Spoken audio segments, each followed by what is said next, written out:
Thank you, Melvin Dews. Thank you, Melvin Dews. I just didn't hit the mute button. I'm sorry, I didn't hit the mute button. I got it now. I've got it. I should be on now, but a lot of stuff happened, man. Since we've been gone, trying to share the show right now. Share the show because you know I got some stuff for you. Uh, you can hear me now. I know you can hear me now because I can see my vitals up there. I can see my vitals going. Uh, if you just give it a second, be a little patient. I got you.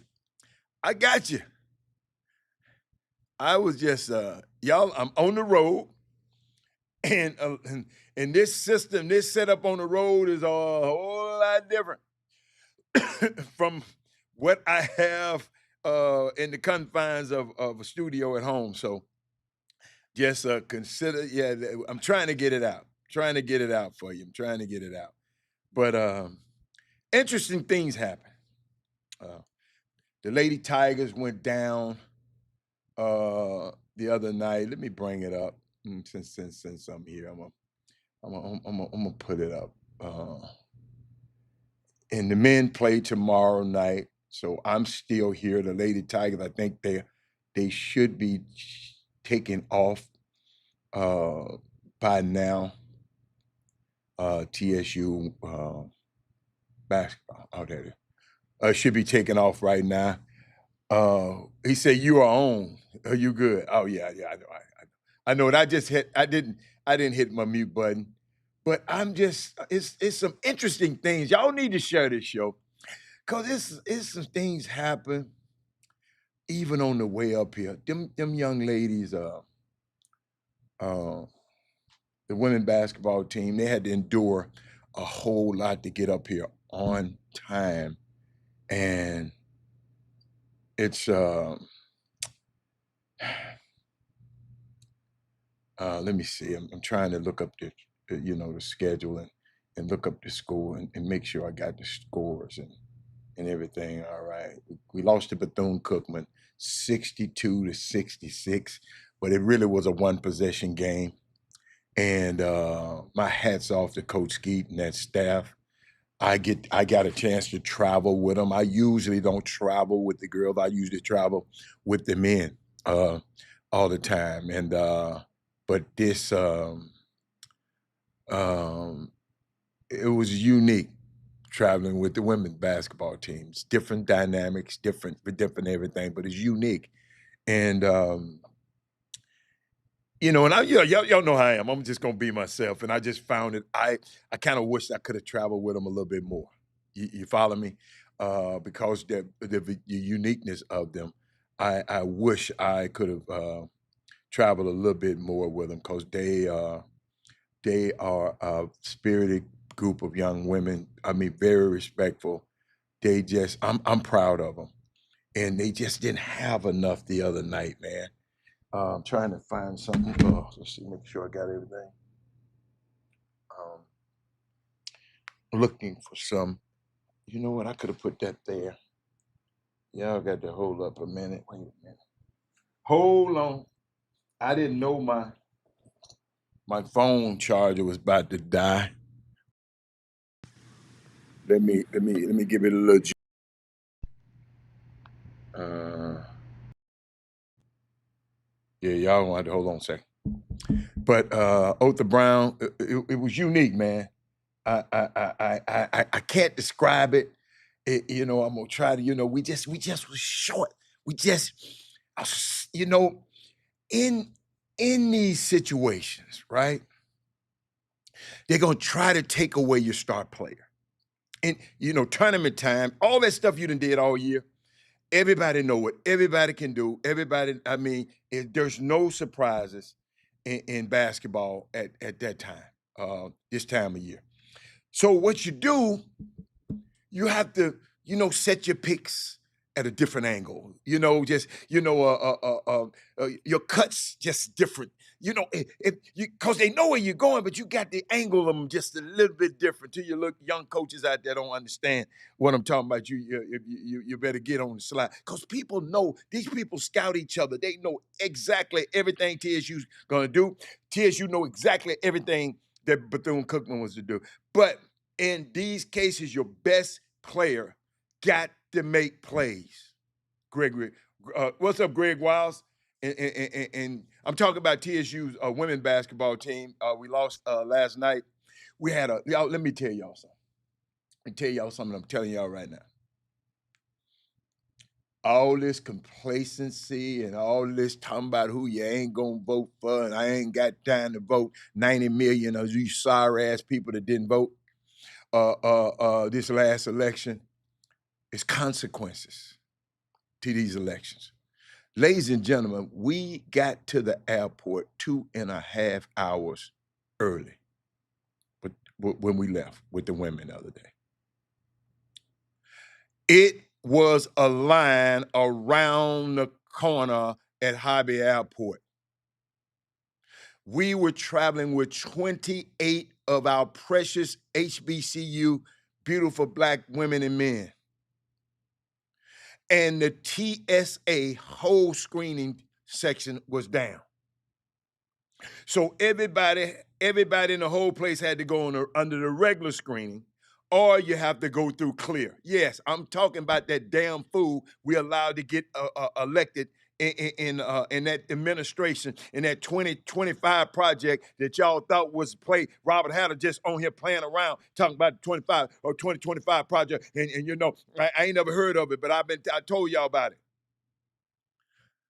Them TSA people ain't been paid. They ain't just gonna keep on coming and working. You, Otha Brown, you're not gonna do it. Brandon Weefall, you're not gonna do it. King Sticks, you're not gonna do it. Willie Sullivan, you're not gonna do it. Nobody gonna do it.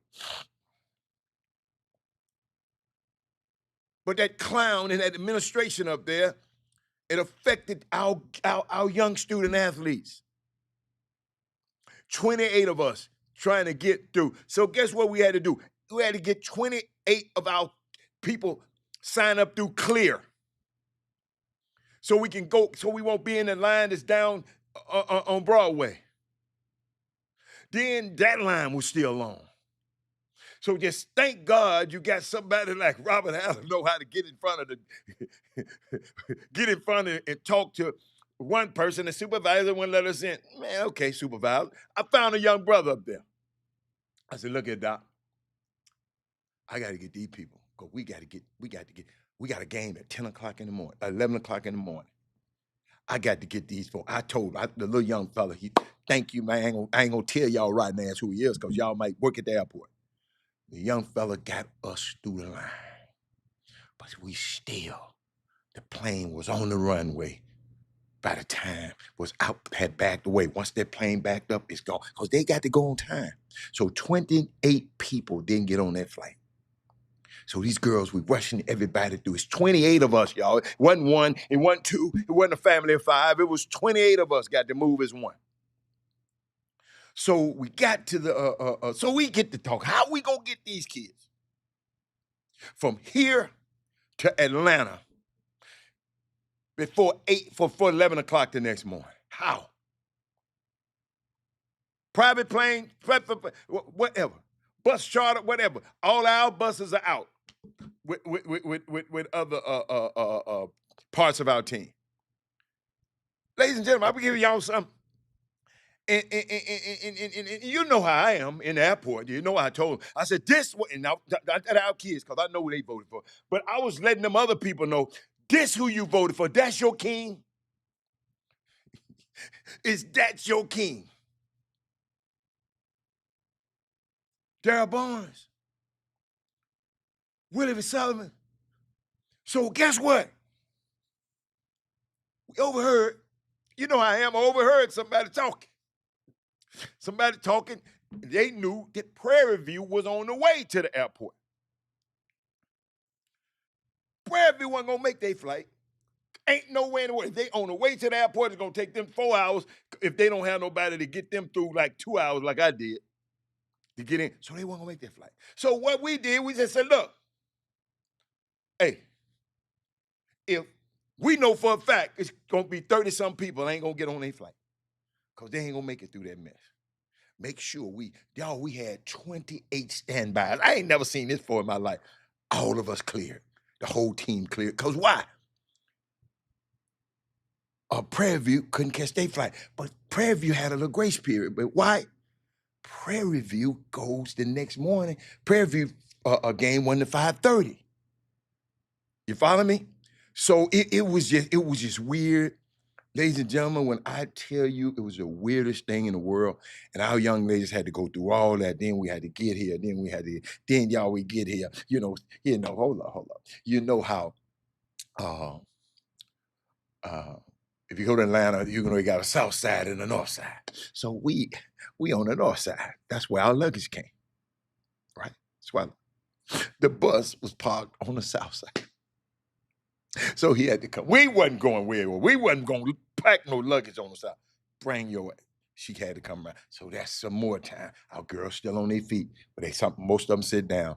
And then we finally got in, got them something to eat, got them rested, got them therapy and all that kind of stuff.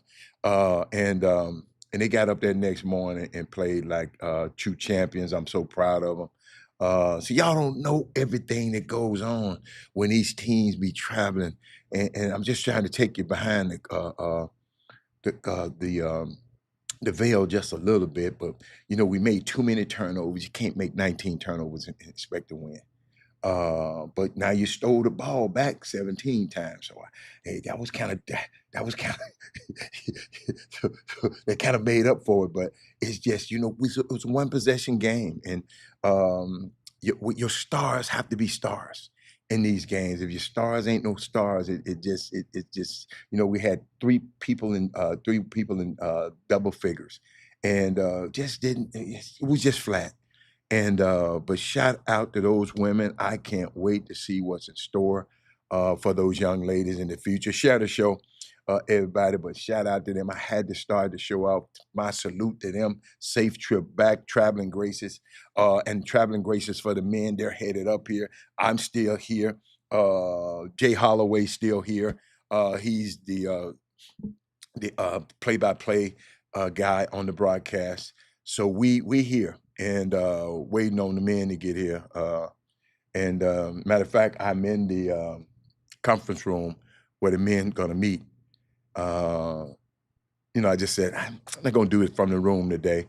Well, I'm in the conference room where the men gonna meet. So just wanted to share that with y'all, what those young ladies went through before you get to criticizing them and before you get to talking about this and they ain't this and they ain't this. Let me tell you something. They put up a gallant fight. And it just came away 4 points short. I mean, 1 or 2 turnovers here short. So what I got next? I got so much stuff. High school basketball around there.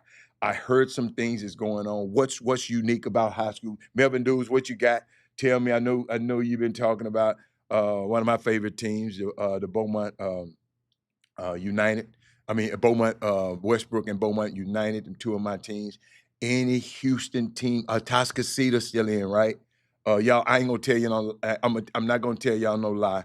I have not been paying attention that much to the high school basketball scene while I've been gone. I'm just gonna tell you, when you're doing big boy stuff, sometimes when you're doing stuff you ain't got time to do. Not to say it's low, but I got I got bigger fish to fry. And when those guys get to college, then I get to dealing with them. Let me see what I can say, what I can talk about briefly.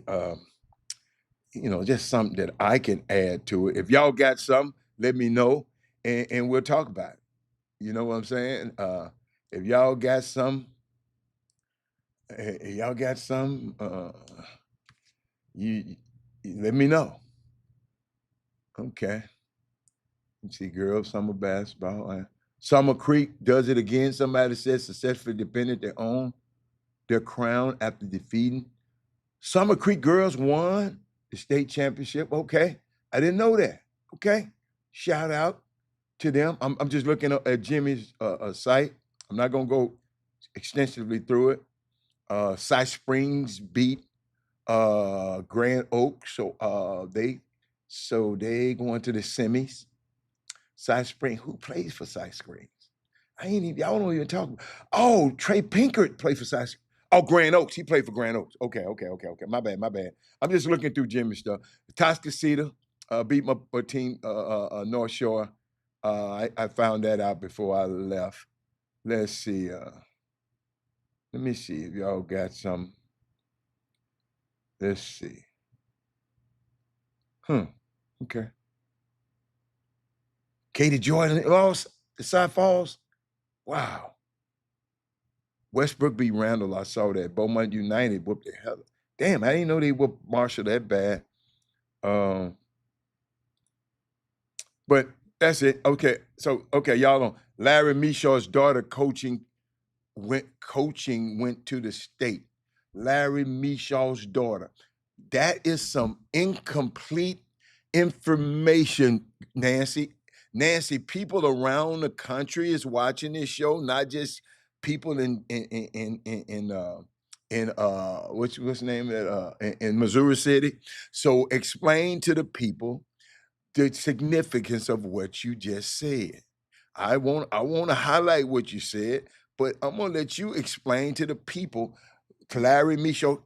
So Thaddeus Moody wouldn't know who that is. Some other people probably wouldn't know who Larry Mishaw's daughter and who she played for. So give us everything about Larry Mishaw's daughter going coaching, went to the state.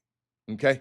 All right, give us a little bit more. Hey, Belinda. Yeah, Belinda, I'm safe down here. We made it, but it was the travel day from hell. That thanks to that person we allowed to get in the White House and the way they treat these government workers, because they don't think government workers are important. They don't think the federal government is and workers, certain of them, the ones, but your homegirl, Belinda, your homegirl. That's why I told you don't be talking too much about when Christy Nones got fired, because she got fired up.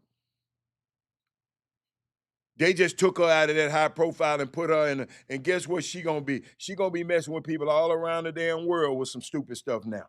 With that stupid attitude she got, they got her doing some crazy, crazy stuff to other countries. And I mean, you got to go look it up. So that's why I told you to just chill out a minute.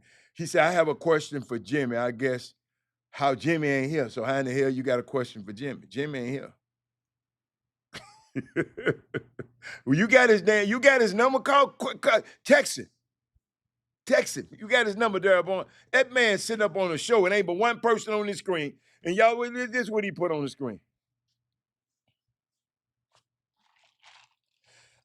He got Jimmy's number, but I have a question for Jimmy. I guess. How is that some sci-fair schools are at the region? I don't care about no damn sci-fair school. Maybe these other schools just ain't good enough. Okay, Shadow Creek head coach LaToya Mishaw made it to the state semifinals. Hold on. Now, Nancy, now we in there. Watch this.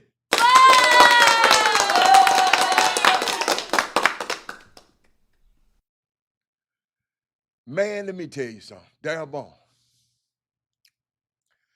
I learned a long time ago not to worry about something that I can't control. I learned you concerned about something, my brother, that you and I can't. He said they would never allow Yates to play Booker T. Washington or Westbrook to play for the chip.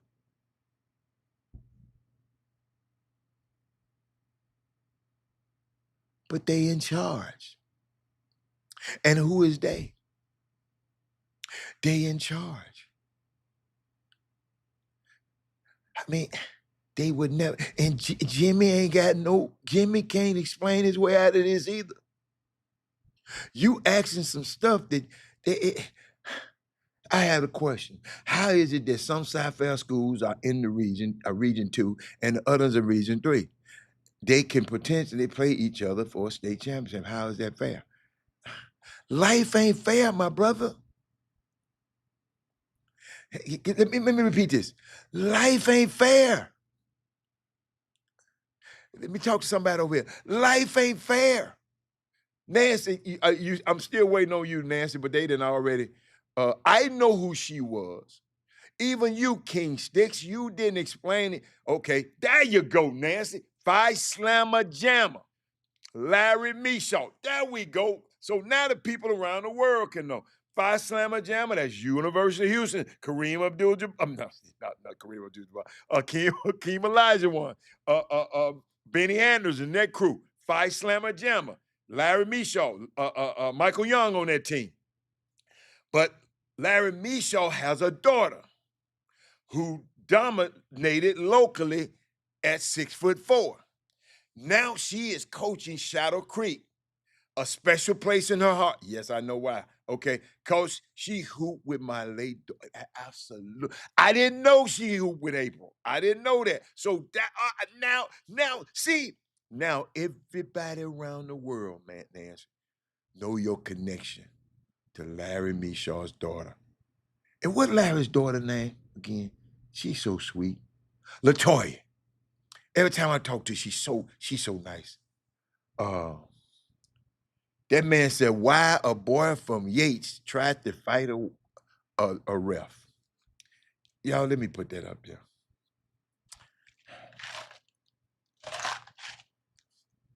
Why do anybody try to fight a ref? This gonna be, I see this show. I ain't even got to my stuff yet. This man said, why the boy from Yates? Ladies and gentlemen, around the country, Yates High School is a prominent high school in Houston. National champion. This what you should have been putting on the screen, King Sig, and got a storied history. And one of their young men on their team, they played against Wheatley. I guess they go to state, and they lost. And one of the kids, they tried to fight the ref. I didn't see it because that mess came across my screen. I always scrolled past it because I try to limit myself with the amount of trauma. I'm not a trauma porn addict. Some people love trauma. So I don't know what happened to the little boy. I don't know why, but no young man should try to fight a referee. That's absurd. And that's what you should have been at the game. You should have been addressing that with their kids' parents instead of coming on here to asking me why, kid. I wasn't here. I was out of town. Okay, let's keep going. Beaumont Westbrook and Port Nietzsche Grove, PNG, are in the same district in basketball, but in football, PNG is in a different district in football. They do what they want to do. Absolutely, them people do. Thank you. I guess you was helping me. Let me put it a little bit big so the people in the back can get it. Is these people ain't got no logic to what they just sit there. I don't know the UIL. I don't know nobody who associated with it there. I don't even know nothing about the UIL. The only dealings I have ever had to do with the NIL, the UIL, is when my son played for Westside High School, and I didn't care for the UIL then, and I don't care for the UIL now, because I just see some of the stuff in the politics that they play with these people's lives and these kids' lives. But y'all, it's just sports. Your kid, I keep telling you, your kid is more than an athlete. Don't put all your eggs in one basket. Don't get mad. Don't get mad. Cause I know the Melvin dudes, he DJ at the games. He got a son in it. He's involved in it. He's engulfed in it. Y'all spend a lot of money. Y'all need to be sharing this show. I'm telling you, because this show is about to get crazy in a few minutes, and everybody should be hitting a thumbs up and sharing the show right now. That makes the algorithm it influenced the algorithm to send you more stuff like this. I know it's gonna be hard, but it sends you Mishaw, aka Mr. Mean, the enforcer, Phi Slammer Jammer. Thank you. What up? Daryl Anderson is in the Bahamas right now on a cruise. Nancy, I said that she was flopping the whole game. It was said that he was flopping the whole game. He flopped at the end. Oh, Nancy, you talking about the boy who tried to fight with the ref? He was flopping the whole game. See, y'all help me, Nancy. Cause I wasn't there. I don't know. I was not, ladies and gentlemen, I promise you, the travel date that me and the women's basketball team had, ladies and gentlemen, I had the travel day from hell, and Nancy. So I was not keeping up. Hey, Shanquetta, I was not keeping up with high school basketball. I'm gonna tell you. That's why I'm getting the information from you. So King Stick said, out of all the stuff in the world, he want to ask, why did a kid from Yates try to fight the ref? And Nancy, I guess, telling me the kid had been flopping the whole game. So I'm helping you. I'm helping you, King Sticks. Nancy done gave you the answer. The kid been flopping the whole game and then flopped at the end, and the ref didn't give it to him. So he wanted to fight the ref because he didn't get the flop. And Nancy, please help me let me make sure that's Tamika. Hey, girl, how you doing? She said, "Chop, I'm watching on spring break." Thank God for spring break. Spring break, we need more spring breaks. We know.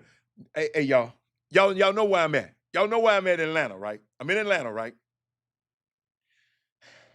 I wish I could tell you what everything that happened down. Okay, you know they done canceled. They didn't cancel Magic City Monday.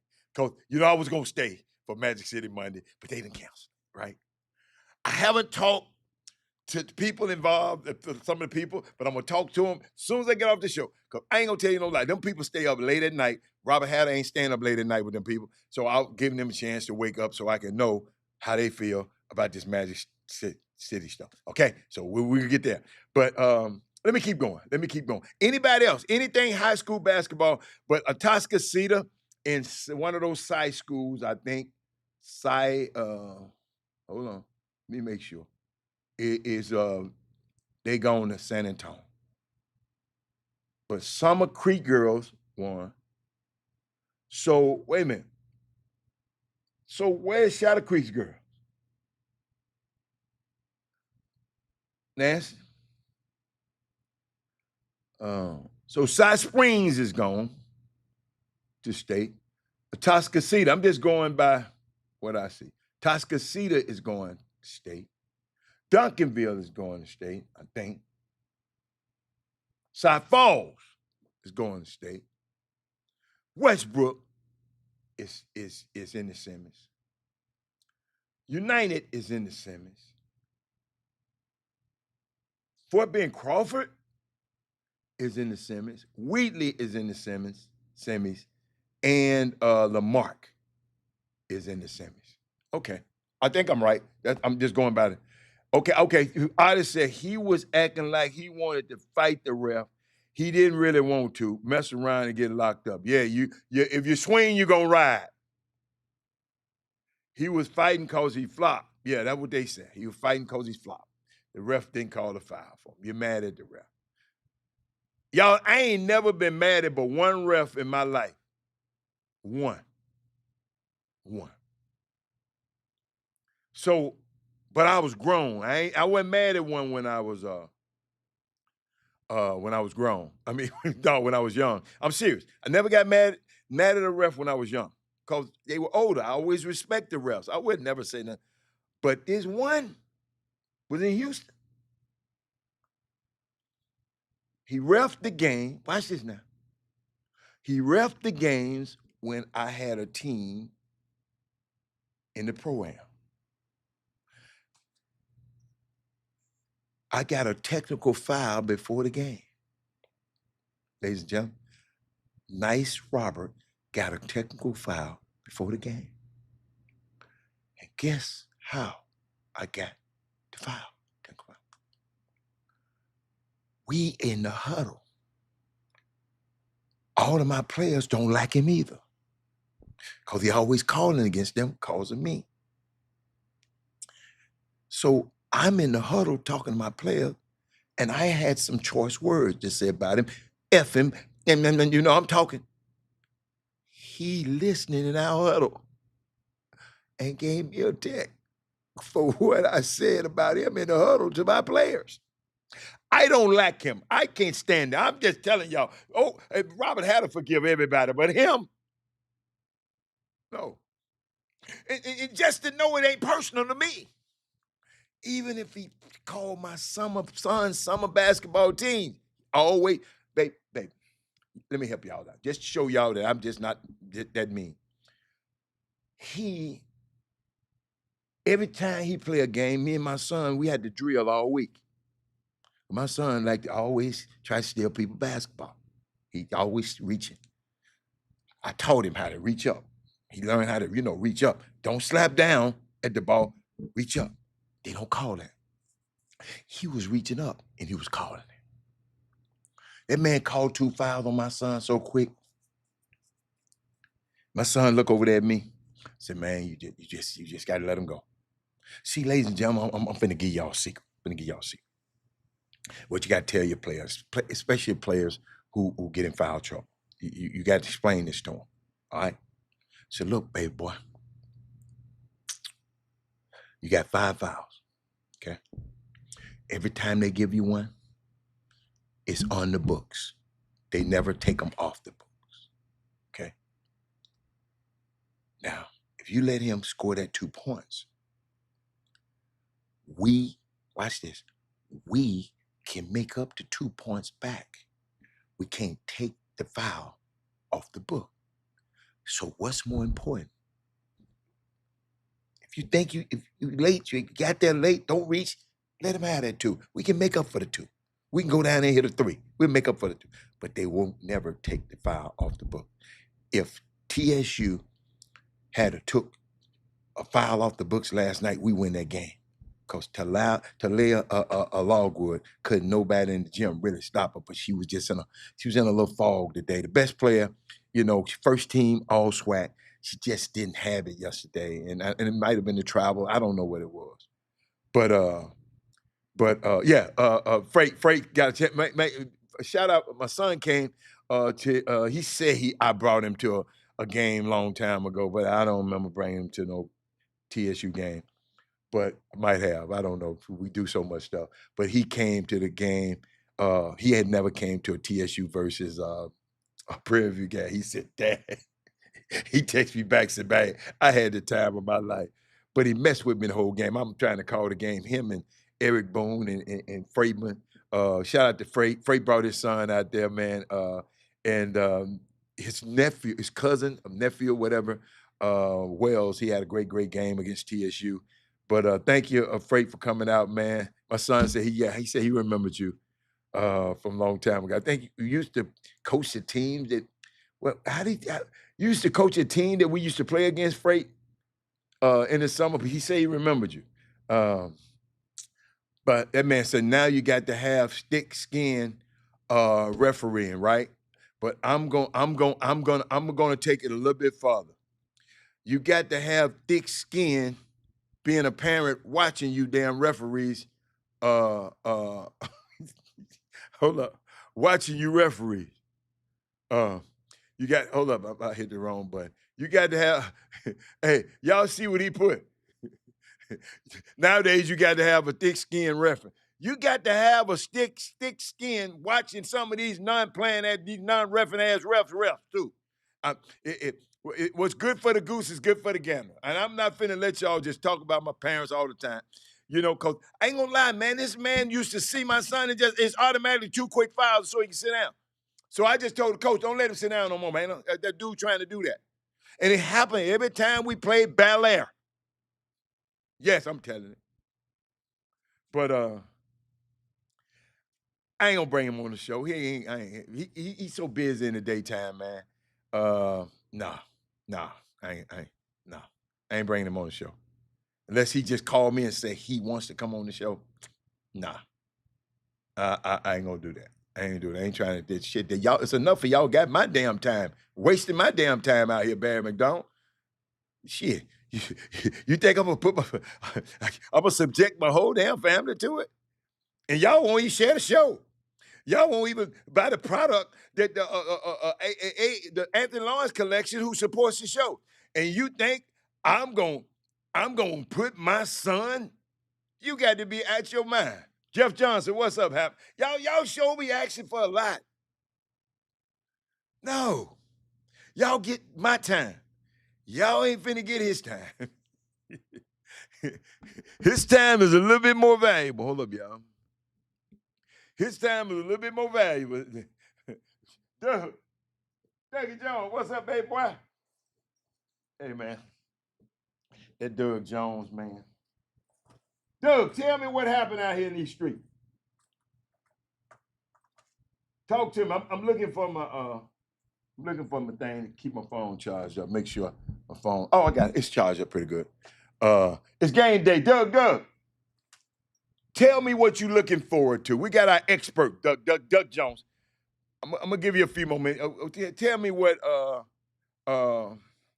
you wait. You know what, Doug? We'll wait till the next hour. Just stay around because I got to get some of this stuff out the way. Ladies and gentlemen, you never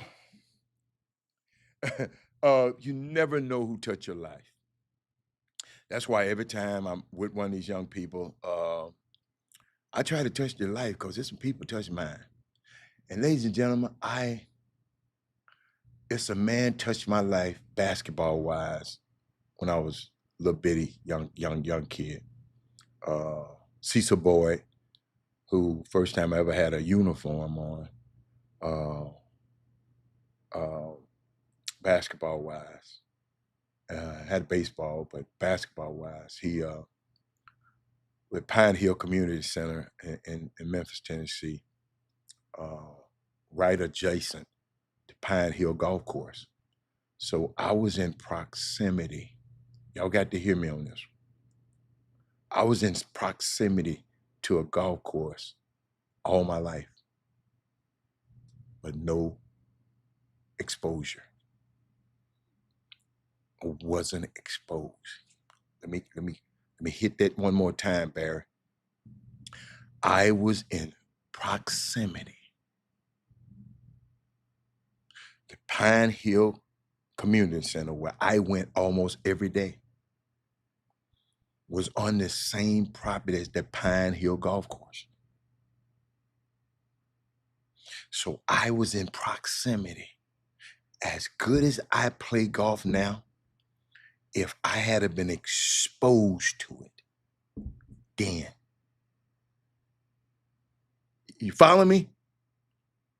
That's why I always tell us we got to expose our kids to everything. Expose them.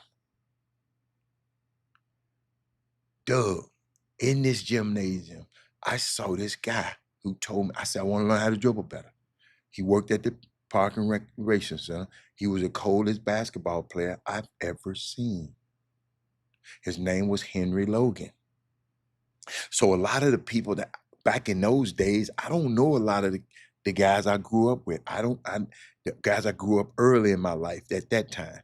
I don't know a whole lot of them, but so I wanted that.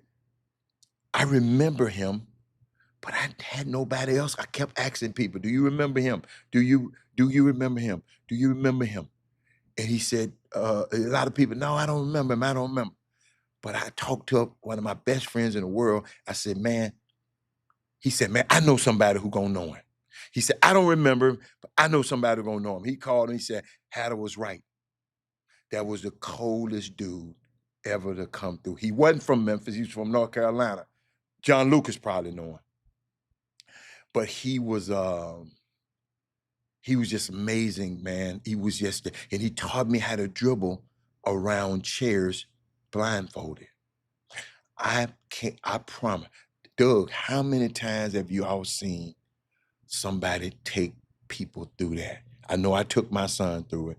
You had to be blindfolded and dribble. You had to feel your way around the chairs. It's gonna hurt you because the chairs will stay. You're gonna hurt a little bit, but you're gonna get better.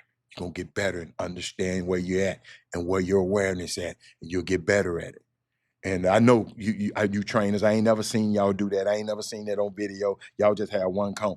Keep hitting your knees up against them chairs, and you're gonna learn how to get around them damn chairs.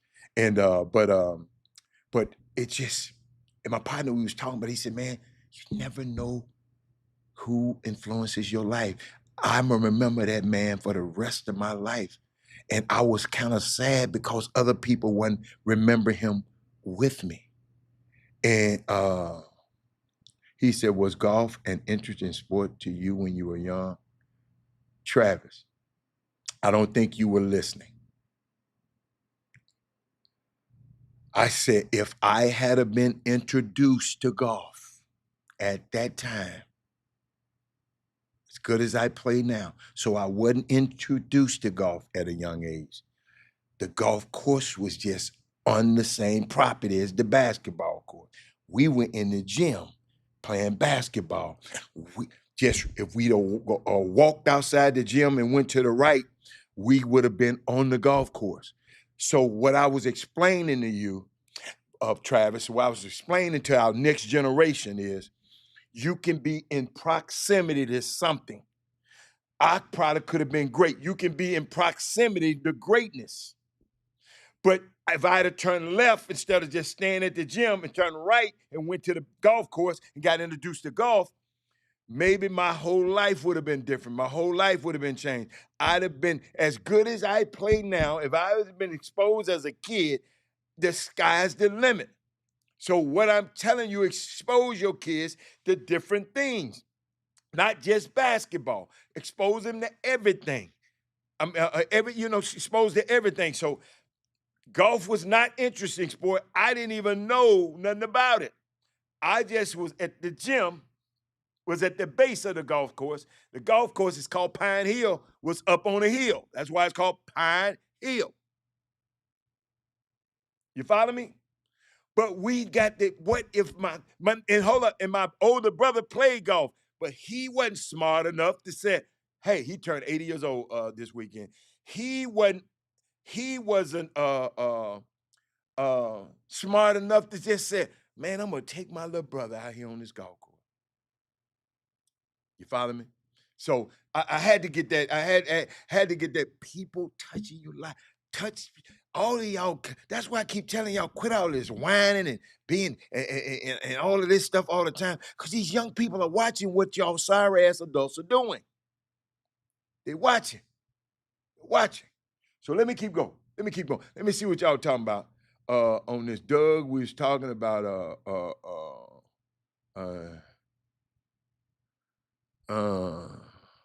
let's keep going. Jeff, let me keep Hatter. Almost said Barry, you out your mind. No, I didn't say that.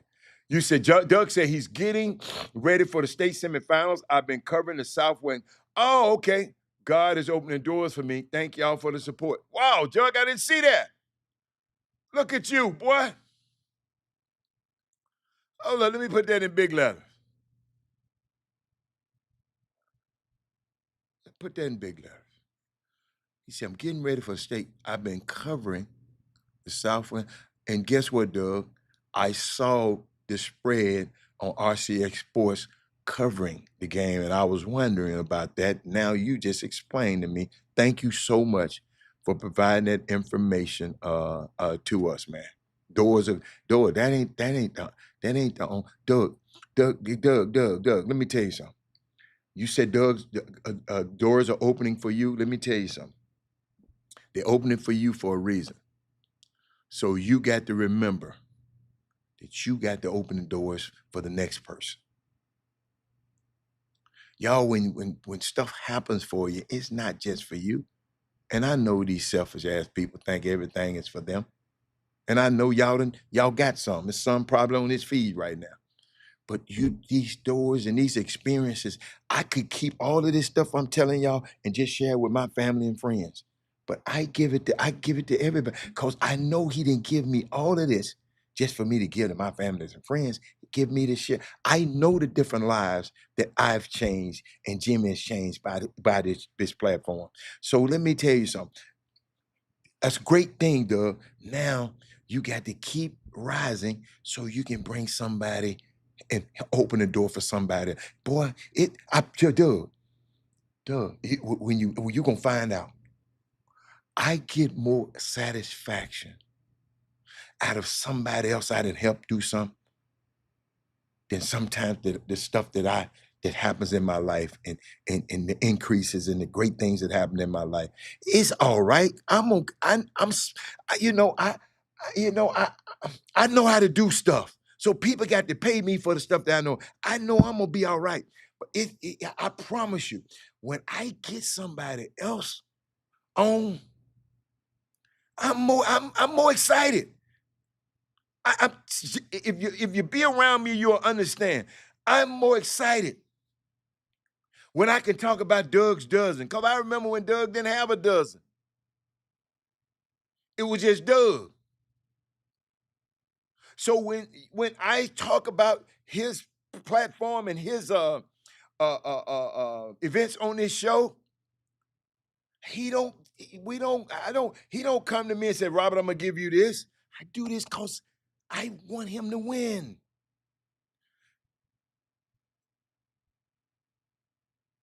I want him to win. And then back to King Stiff talking about every ref ain't gonna take that noise, and some of these refs gonna come in and it's I understand, but then you don't need to be a ref if you can't take the noise. So Paul Miranda, he come running his mouth. He come on here. So let's see what up Hatter. What up to all of you in the Boo Boo room? Okay. Yeah, it's the links of Pine Hill. What about Coach Dave Martinez? And okay, what about it? Let's keep going.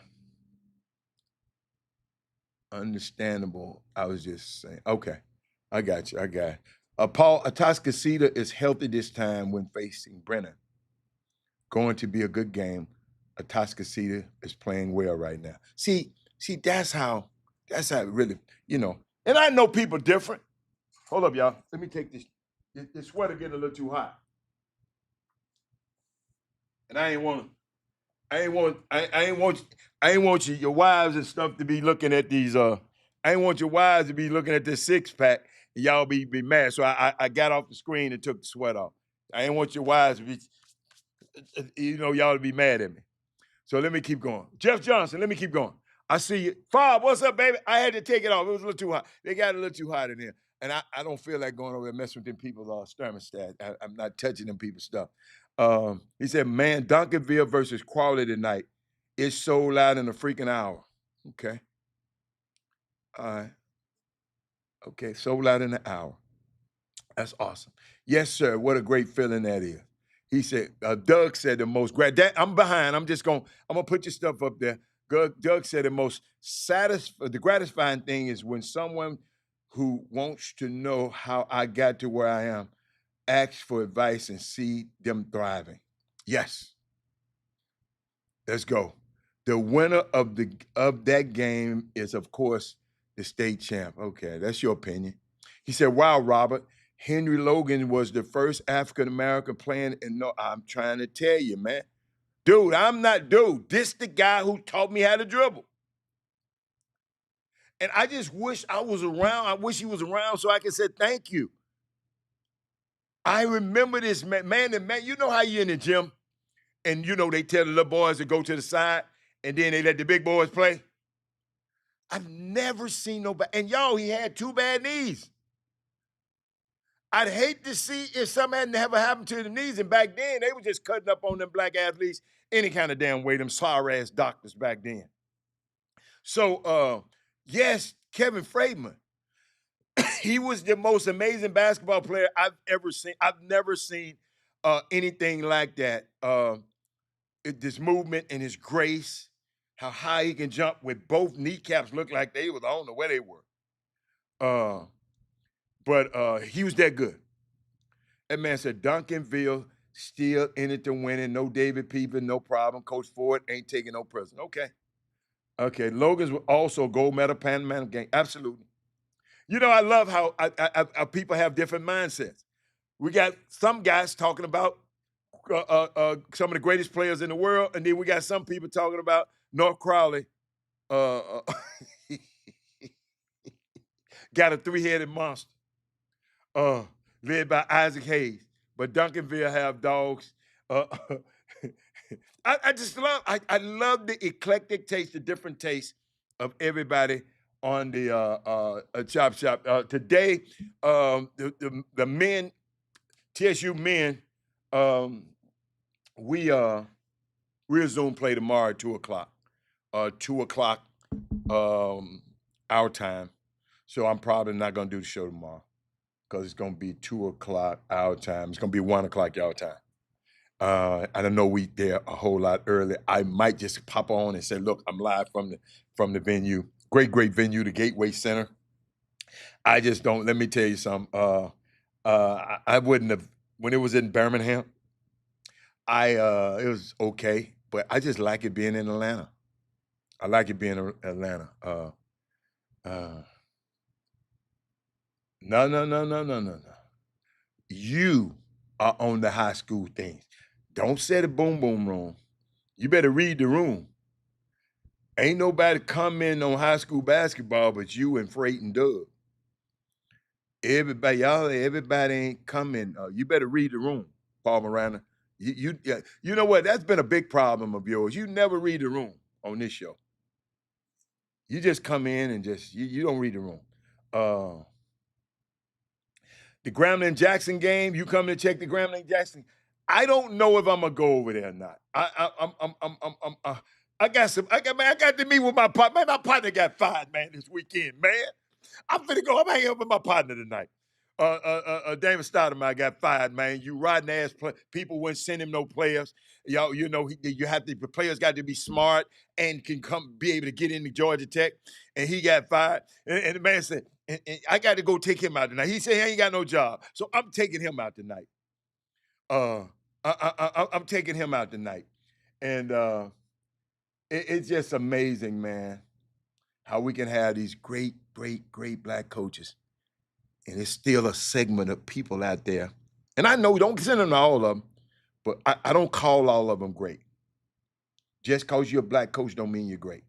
I don't call all of them great. The ones that I talk about, I vetted them. I know how they feel about the young men that they are in charge of. They just not, they not there just to benefit and get money off our black kids. They there to help our young black men. And sometimes you parents don't understand that and don't value that. Y'all just want somebody who can give y'all a couple of dollars and leave y'all alone so your kid can just go be whatever hell he want to be. And Damon Stoudemire is one of the greatest men that I've ever came across. And I never represented him, but me and him had gotten so cool. I think his agent was a little leery in the beginning. But what happened is he told me, the agent came and said, man, Dame came and explained the relationship that he has with you. And he explained that you would never, ever, I would never poach a player from a client of a guy that looked just like me. I would never do it. And they fired this guy just for y'all think about it. His point guard got bought out by Syracuse. So that point guard done left him, went up to Syracuse, got the money, and his ass finna get another coach fired up there. So this same point, Nathan George, they gave him more money than George. Damon would have gave him the money. Georgia Tech didn't give him the money to give him. So it's that's what's happening. So when y'all see these colleges winning, don't be around here thinking these coaches can coach. These budgets on these damn basketball teams, the money they paying these folks in they damn man, y'all got to understand. I tried to explain that to y'all in the beginning of the season. I said y'all got to understand what's going on. It's some coaches, it's some teams, and some programs that's giving a whole lot of money out. And them dudes gonna benefit from the money that these other schools just ain't giving out. And they don't want, and guess what? The quickest way you can get rid of black folks, don't give them no money. Boosters, y'all owe y'all money back for a while. And now when the new coach come in, the new white coach come in, then we're gonna give him some money. Yo, that's what's going on, ladies and gentlemen. And y'all worried about North Crawley and Duncanville. What's the hell use to worry about high school basketball is when you gonna Paul Miranda, we gonna send these guys to some people who don't care nothing about their head. What's the hell? What's the use? And worried about high school basketball, and worry about whether H-Town can be Dallas. That H-Town and Dallas. The H-Town and Dallas. Shit, yo, what are we doing? What are we doing? You won't even share the damn show because y'all don't want people to know this stuff. I'm telling people this stuff.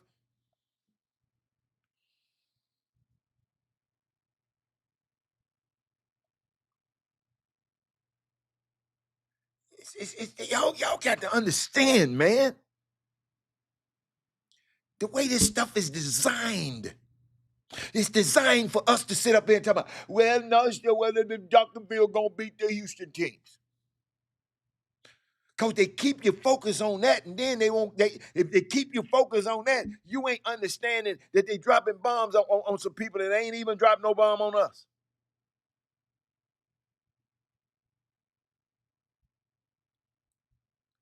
Y'all feeling me?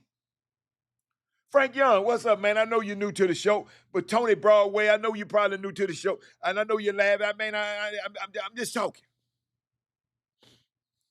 The Chop Shop was derived, the Chop Shop, like we being in the barbershop, Tony. In the barbershop, we talk about sports, but we talk about everything in barbershop. We talk about women, we talk about everything in the barbershop. So I like to say, like, we sitting in the world's messiest intersection. The intersection that talk about race and the law and high school basketball, summer basketball. We talk about everything on this show. Not just no high school basketball, whether or not Houston gonna beat Dallas, Houston gonna beat this, and Houston gonna beat. Come on. We can talk about it for a minute, but that's it. But I was talking about these high price rosters and not winning.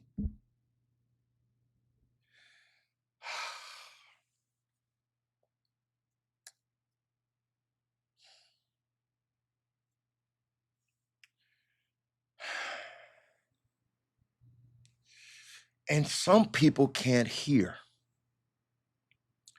Some people been on this show since the beginning and still don't listen because they so busy typing and running their mouth that they're not listening to the spirit of what I'm talking about. Some people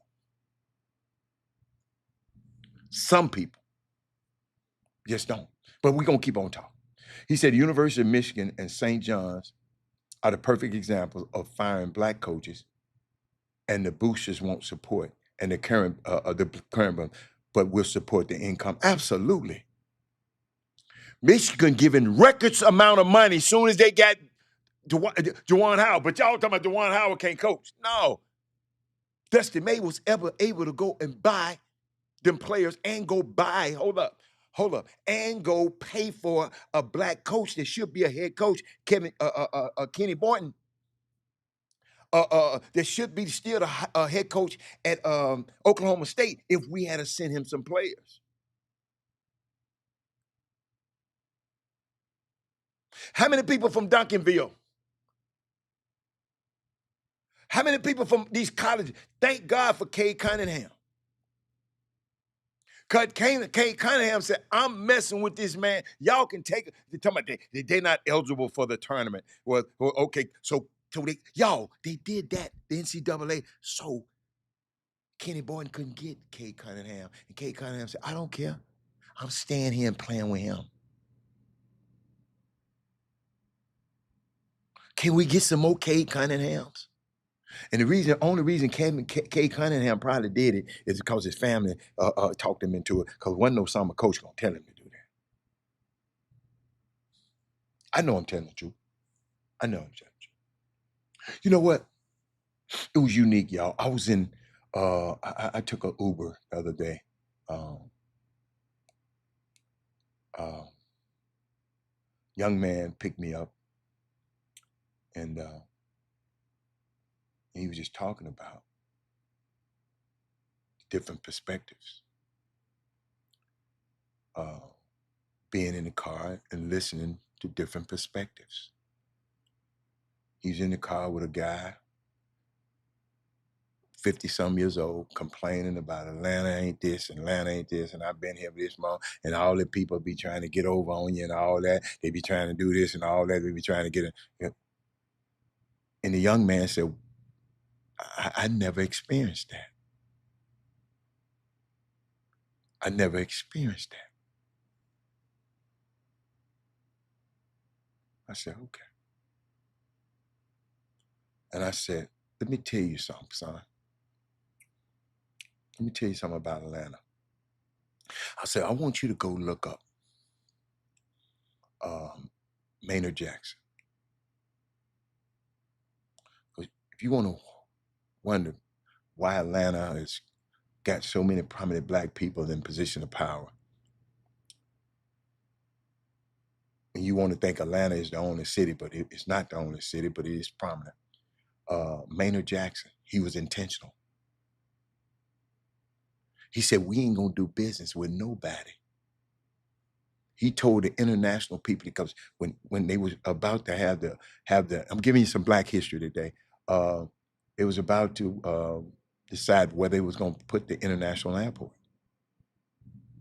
And they tried to, them other people that don't look like us tried to strong arm him and said, well, we ain't gonna put it in Atlanta. He said, and if black people can't get a certain amount, we are 20% of this city. We better get 20% of the concessions in the projects on this project. You ain't bringing this into my city. I'm the mayor of this city. He stood up against them. They was hot. They was threatening him and everything. But he stood up. He was intentional. All you lily-livered ass people, okay, you know, he was intentional. He stood up. That's why we got a lot of people down here that make a whole lot of, got generational wealth down here. Marion Barry, the one that they tried to have y'all look like a crackhead, but they put a woman on him, and she was in there messing with him. And she, that's, you know, I hate to put it on her because he got to have a little bit more wherewithal, but they tried to tarnish everything that this man had did. But he would tell you the reason, if you go to DC, they call it Chocolate City for a minute, because black folks run certain parts of that city. Because he was intentional. Let's say it's development, it's a big development meeting. They come in and meet the mayor. But everybody walking the meeting happened to be white. And the mayor, and he said, all of y'all get y'all ass, he said, like, get y'all asses out of my office until y'all bring some black developers in here with you. Ain't no black developer, ain't nobody developing nothing in DC. He was intentional. So I was just talking to the young man about that. That young man, that Uber driver, he said, man, he said, I've talked to people when they get in my Uber. Nobody's never explained it that way to me. And we would look, we went a lot more deep because he was asking more questions. But it's just unique, man, that a lot of people got different perspectives about something. People like college, high school basketball. Some people like college basketball. Some people like pro basketball. Some people, it's different. What up, Ed Harris? Uh, just think. Just think. Then somebody called me this morning. Asking me, y'all watch this. Asking me, he said, man, I done went back through the tweets of Jeff Goodman.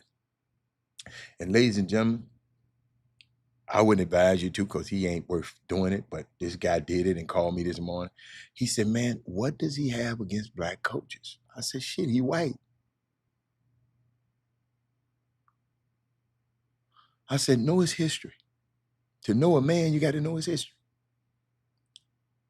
He became prominent following the Ball brothers around. The Ball brothers were must-see TV. He became prominent with ESPN, everybody. Jeff Goodman following, he gained his power following a black family around. Gained his following, gained everything by following that family around. But he did something, I don't know what he did, but the Ball cut him off. I'm not letting you have access to my family like this no more. LeVar Ball must have saw what I'm this coming. But every tweet, he always got something to say about NBA coaches. He talked. Hold up, he was talking about NBA coaches the other day. Hold up, where that stuff at? Where that stuff at? Let me. I ain't even had time to talk about it. Let me see what he said. No, that ain't. Hold on. I probably got it in my notes somewhere. But he was just talking about black coaches all the time. Let me see, can I find this name? And I'm just and then it don't sit well with me because I'm watching you. I've been watching him. Hold up. Let me see that I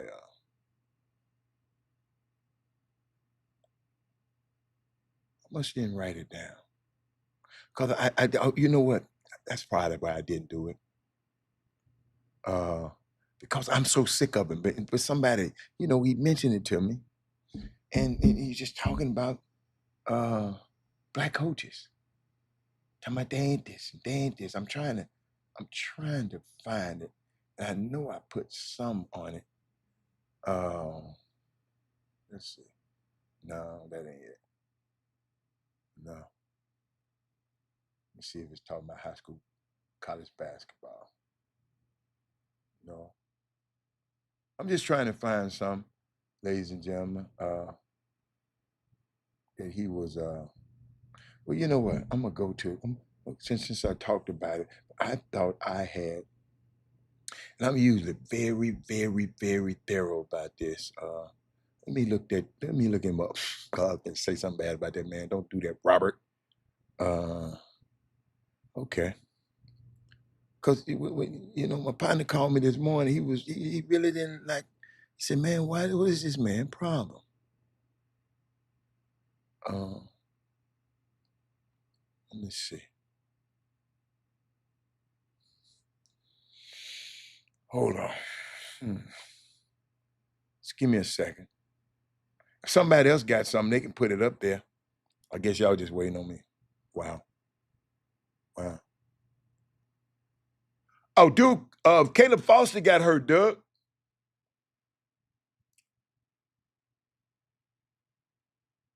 Wait a minute, let me see. Huh. Hold on, y'all. I'm just fine. Hold on. A few high a few high major coaches could be coaching their final game at their respective colleges today. Bob Hurley, Jeff Capel, Red Archery, Wes Miller, Cincinnati. Two blacks on that one. Okay. Well, I'm looking for this tweet that kind of really, really, really, really pissed me off. But he keep on tweeting. He tweet too damn much. So I had to keep going down. Kind of really, what did he say?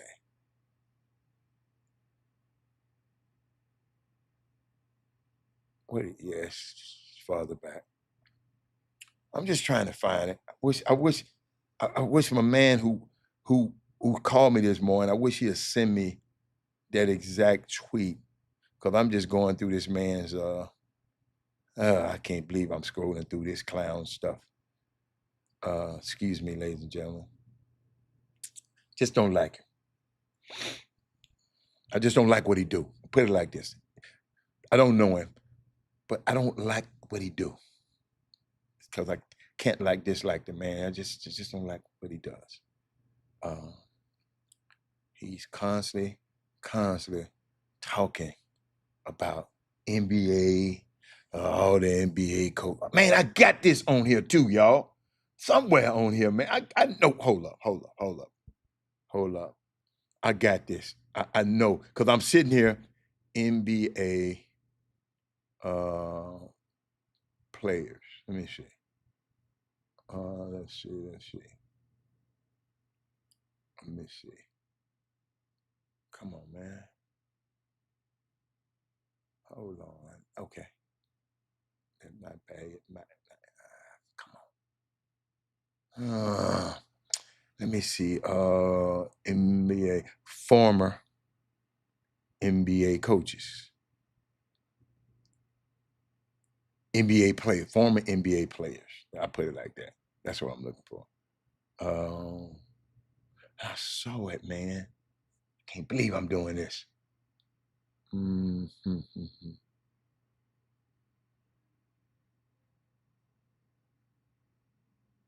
Hmm. Let me see. I ain't gonna even find it, but that was the gist of it, man. I was thinking about some. I was thinking about the Magic Johnson stuff. No, the Magic City thing. Uh, how Adam Silver got the game canceled, and I'm watching stuff in college basketball. Jaden Bradley is the Big 12's Player of the Year. I don't see how no player other than AJ DeBanster was the Big 12 Player of the Year. I don't understand that one. Um, saw some stuff, man. I'm gonna try to. How much minutes? Okay, I got enough time. Um, talking about that Magic City thing and the implications it has, and I know a lot of y'all, because y'all ain't talking about it, because y'all just really probably don't understand the implications of what's going on, and I hate that.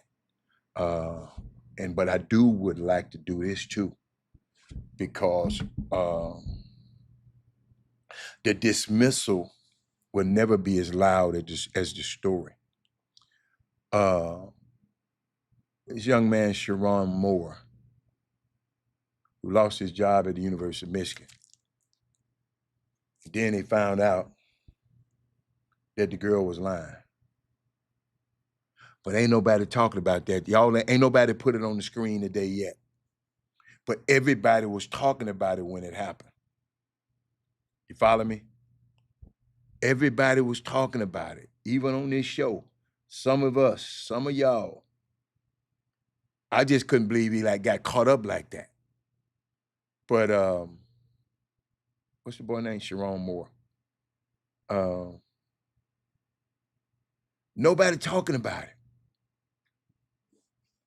You know, we was talking about it. Y'all know if y'all had some jokes about him.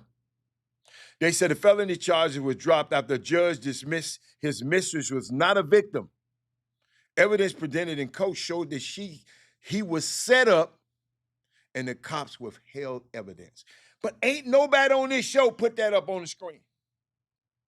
But everybody talked about it when it happened.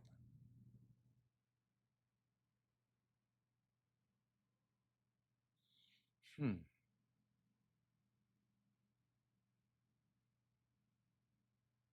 They dismissed the charges of stalking and breaking and entering. But the man lost his job.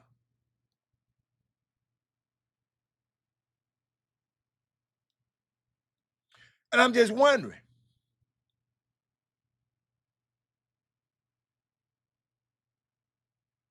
they was trying to get rid of this boy for real.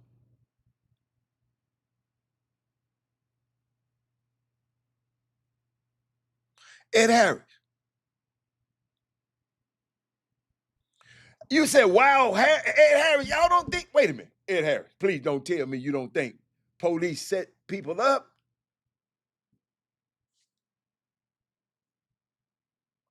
Dennis Moody said he didn't know. Because guess what? It's not plastered all over everything, y'all. What did I just say? The dismissal will never be as loud as the story.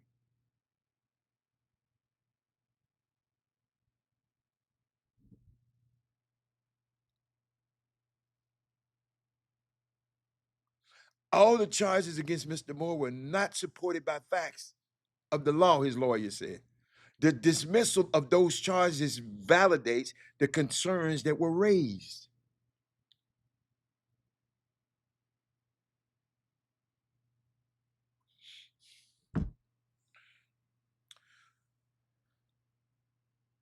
No, no, no, no. No, no, no, no, no, no. Will he get his money back? What you think?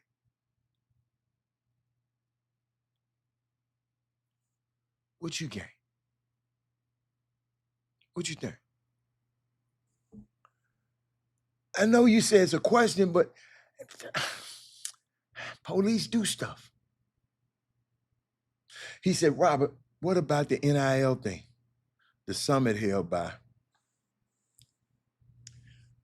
Do y'all really want to talk about that?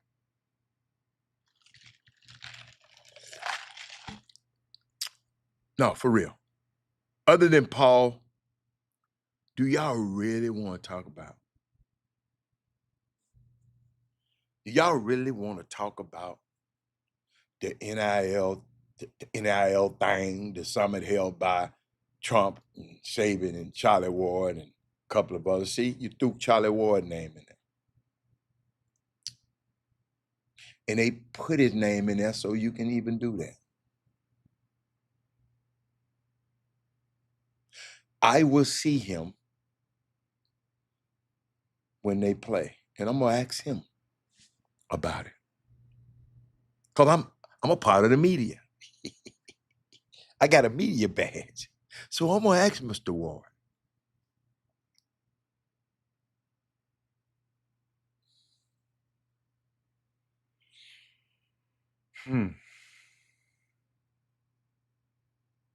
I'm just trying to see where I'm gonna go. Trying to see where I'm gonna go with this. Trying to see. Trying to see.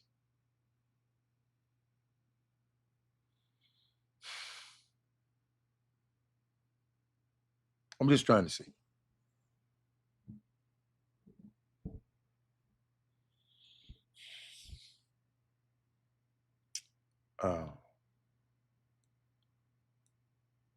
Trying to see where I want to go. It's crazy. I'm serious, y'all. It's crazy. I'm technically. You know what?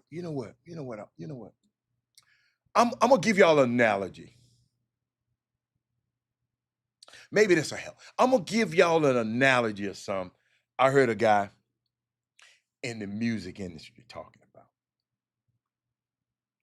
and he was talking about it, and it reminded me of something.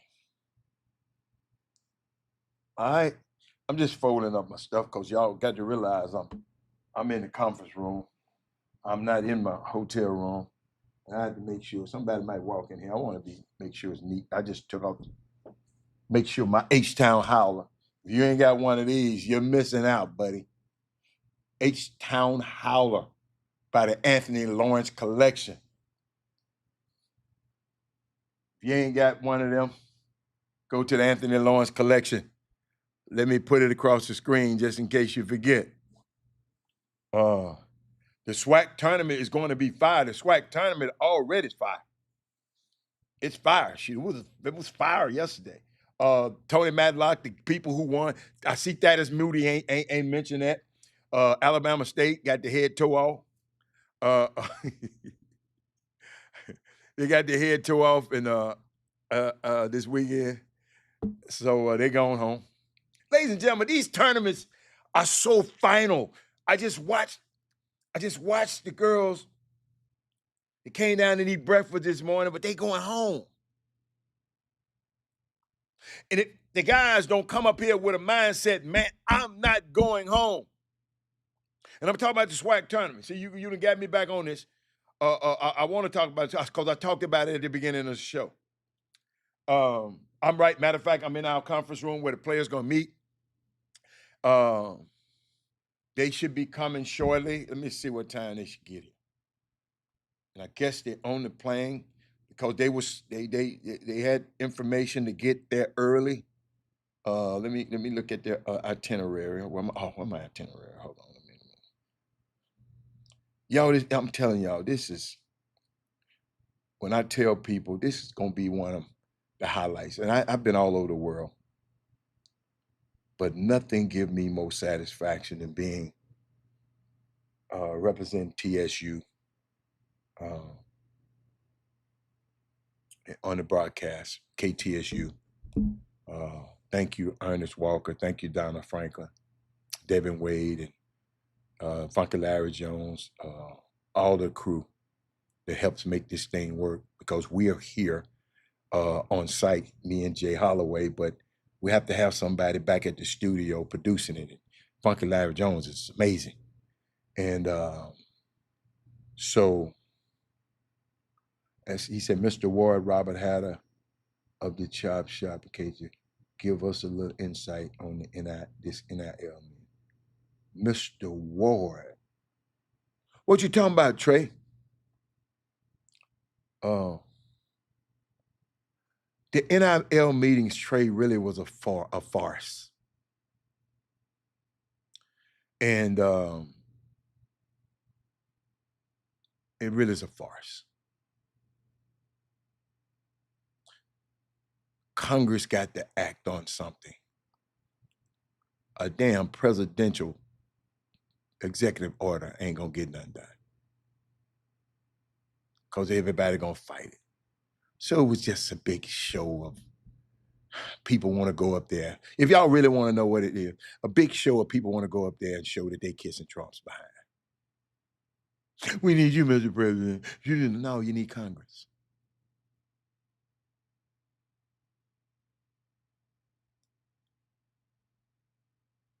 So I could sit here and waste our time.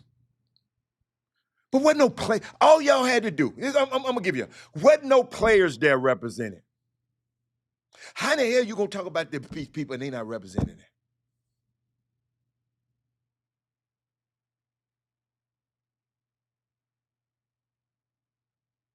it? Y'all understanding me?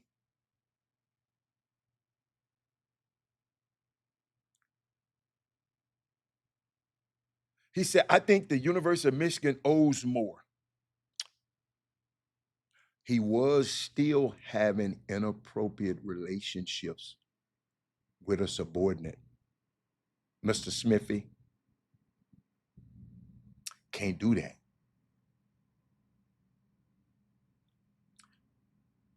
My girl, Coach Gordon, just beat Bethune this AM. See, I ain't even seen I ain't seen nothing that happened yet, Trey.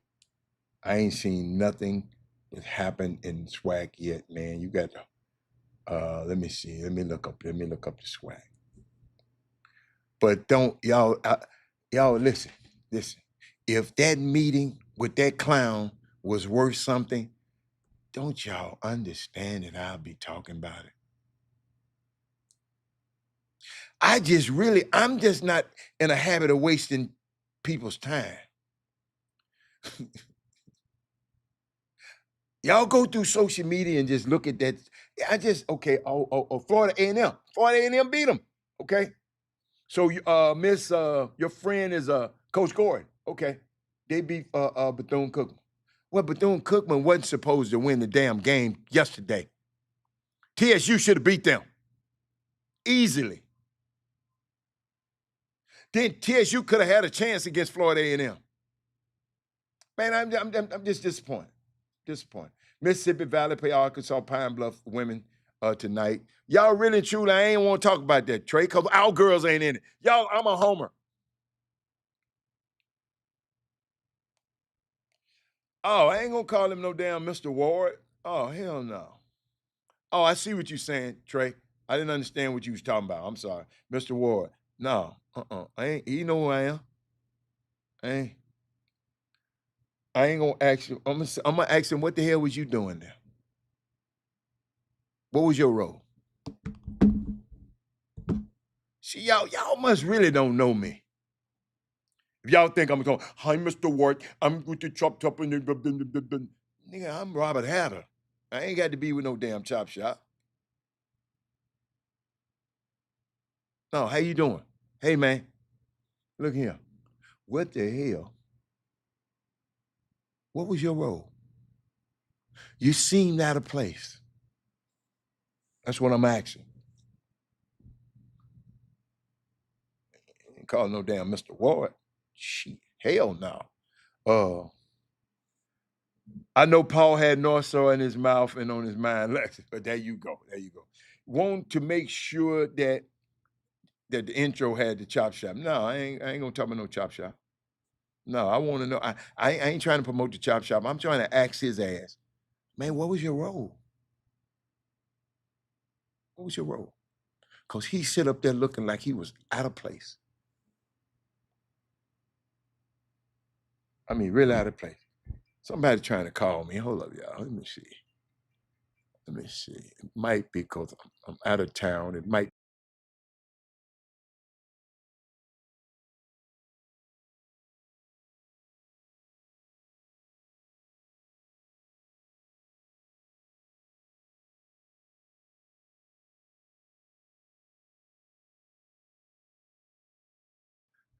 I need that spam thing. Spam likely. That was another spam. Spam likely.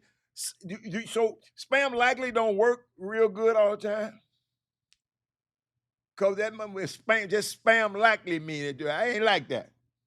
Oh, prayer be playing right now. Prayer be playing right now. The men. Wait a minute. Is the men playing? Yeah, the men playing. But let me keep going. Uh, uh, man, stop saying. Uh, uh, nah, I ain't calling him that. But let me keep going. Y'all ain't talking about nothing. Oh, I hope while I was talking, somebody bought something from Anthony Lawrence collection. I hope. I hope. What was I at? What was I at? Oh, let me go around the ball. Let me go around the world. Let me go around the world. Let me go around. But I saw this. I listened to this. Y'all listen to this. And y'all tell me this remind me of something, and I'm gonna see if anybody go what it gonna remind them of. Y'all got to think. Y'all got to think deep. Y'all got to think. He was talking about the music industry. Uh, he said, "Does anyone and right now, does anyone on this feed right now have a friend or family in the music industry? Somebody help.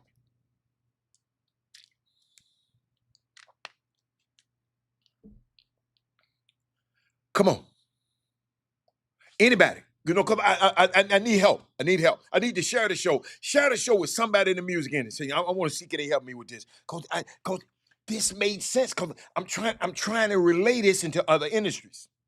I'm trying to and see if anybody ever been touched like this. This story I'm finna tell you. So have anybody been in the music industry? Know anybody in the music industry or somebody friends or anybody? Okay, anybody? Barry McDonald? Anybody? Nobody have a kinfolk. Nobody kins with nobody in the music industry. Gosh, y'all, can y'all share the show? I need some more. I need a more eclectic taste. I need some more kind of people, man. He said, "My no. No, this is real. I'm talking about in the real music industry. Shout out to Braden Bush, who had a good year at Chicago State. Shout out to Braden Bush. Shout out to Braden Bush. Nobody in the music industry. All right, okay, let me tell the story anyway. I thought I would have some help. Sometimes I be needing some help with y'all. All right,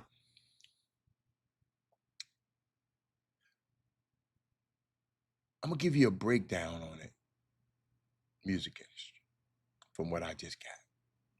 And it made so much sense from a guy who's in the music industry. Uh, and this person is talking about the music business, right? He said, and I want y'all to parallel this. I want y'all to juxtapose this. I want y'all to tell me what this is similar to you. All right? When I tell you the story. And he said, look at the business, the music business right now. And he described it like being in the club. Being in the club, right? This is what the music industry is like.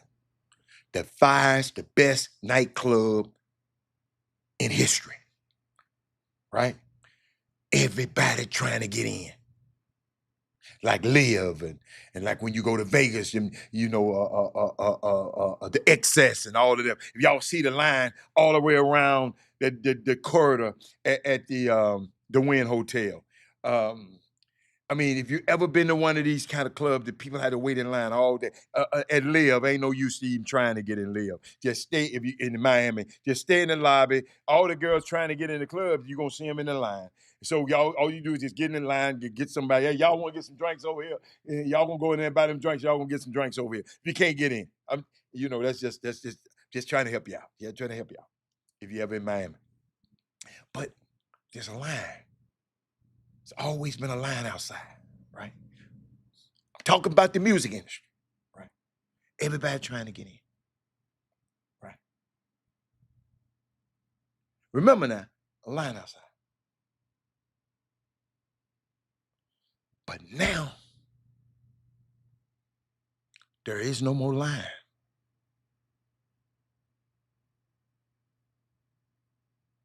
It's a freaking crowd outside. Like was at the airport when we was leaving. This guy I'm talking about, he's inside the building. The guy who's talking. And everyone in the building are all scared to death. Crowd outside, they inside the music industry. The music industry is inside the club.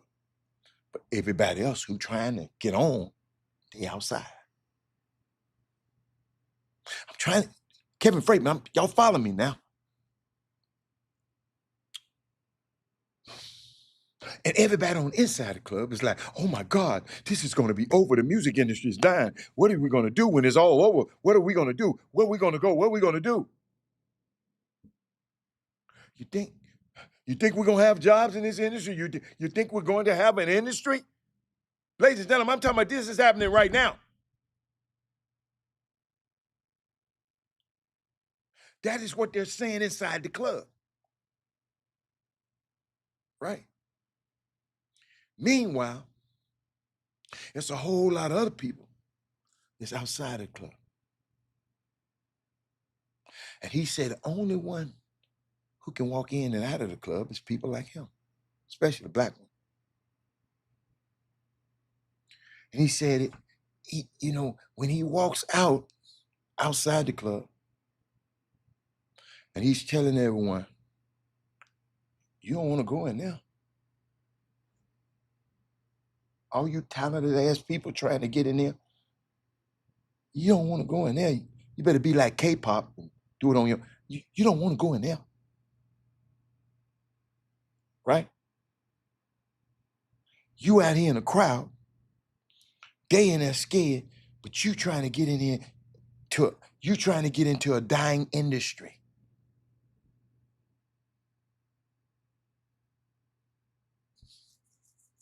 I'm coming out here to tell y'all,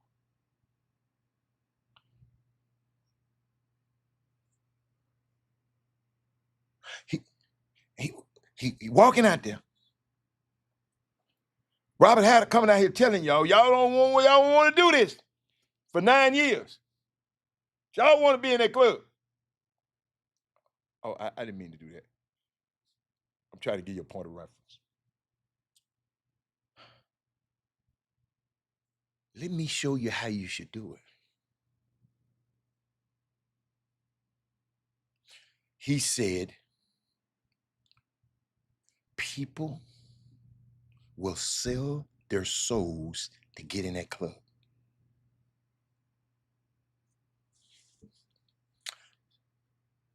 Ain't people selling their souls to get the kid in certain basketball events? People get in college, and people selling. I'm trying to bring y'all in this helicopter. Y'all still on the ground. I'm trying to bring you in this helicopter. Dude, when I heard this dude talking about this, I'm sitting, what? He said, let me show. He said, people will sell their souls to get inside the club. And the people outside the club, I just got to get in there. I got to get in there.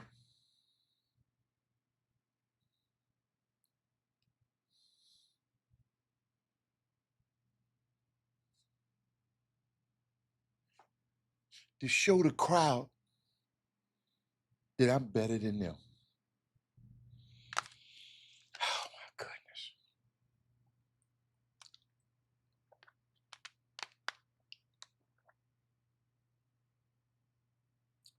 Not to get in there and go and make something happen, but just to show the crowd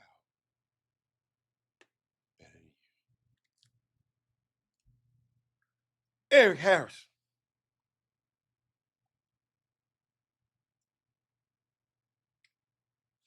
I get to go to this college. I know this. I'm better than you.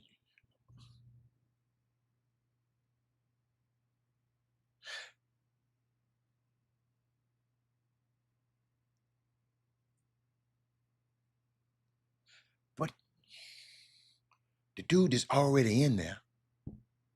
He know it ain't nothing. He know it's terrible. Everybody on the inside the club is unhappy. But the crowd knows I'm better than them. I done got it. I'm better than them.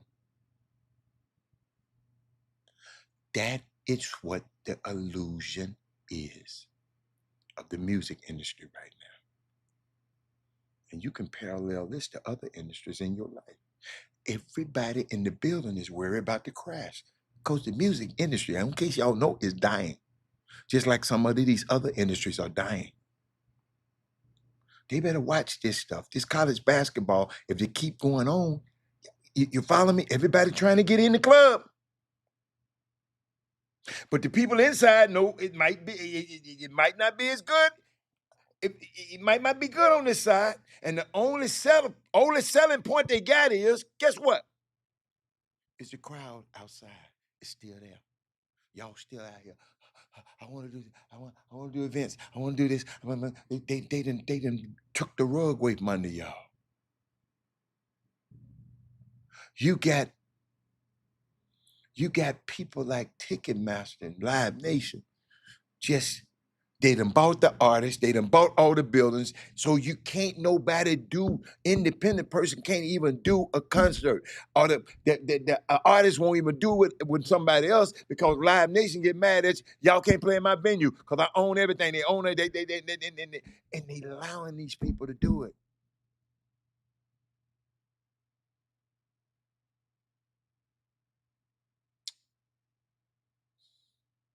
The only selling point is the crowd is still outside.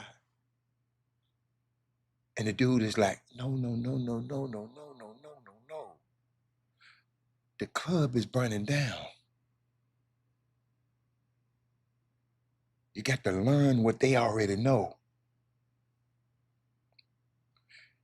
And something we can take memorabilia from. You can take some home from the club now. You ain't trying to get in just to get in. You trying to get in and take some out. Now you got a door outside the club. This guy said he see the crowd. Get what he tell the crowd. Throw me a song. If you're not good, they're gonna throw it back out. They're gonna throw it back out. But if your songs work, let's say you come and give me a song and it worked. But you got to have your stuff together. Because when they come in the room for you, they are going to ask you a question that you have never heard before. And this question is going to make you feel good.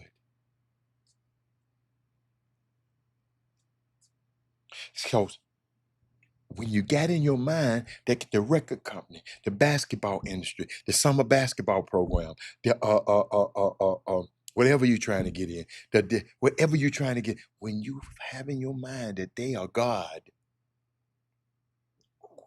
wow, think about what I'm saying. They God in your mind telling you, you're incredible. Tell me everything you did and give me your plans. That's what they're going to be saying to you. You already think they're God, and they're going to tell you this. And you're thinking you're having a keynote speech. You don't realize they are all in there praying that you say something that makes sense to them so they can keep their job. The people in the club. They hoping that I can get Eric Harrison, and Eric Harrison, his son or his daughter, got something that I can take back in there to keep my job, because I know it's burning down in there. I got to figure out what I'm going to do if I don't have me another star. The whole industry is praying for a superstar right now. They're all in the club praying that someone gets good enough out there. So, see, they can't control this stuff anymore. This independent stuff, stay independent, young. That's what I'm trying to tell y'all. Use your power. They looking for a star. Everybody looking for a star. Young player, you don't have to go to Michigan to be a star. Zaxel Lindenberg was a star at UAB. UAB gave him the chance. UAB had them bad grades he had. And allowed him to come in. And I'm just sitting up there and I'm sitting to allow him to get in school. I'm just sitting in Michigan. Do y'all know how hard it is to get in Michigan? But I was thinking about that. What industry does that remind you of?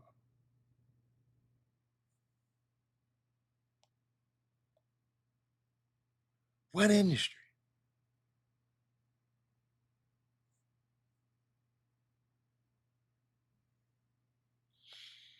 Still trying to find that article from earlier. And do me a favor, what is going on with this little boy, Jeremy Fields? It fears at Michigan State. Constantly want to kick people in their private areas. I'm not understanding that one. Y'all got to help me with that one. So let me get on there. Who's it asked me? Paul Miranda.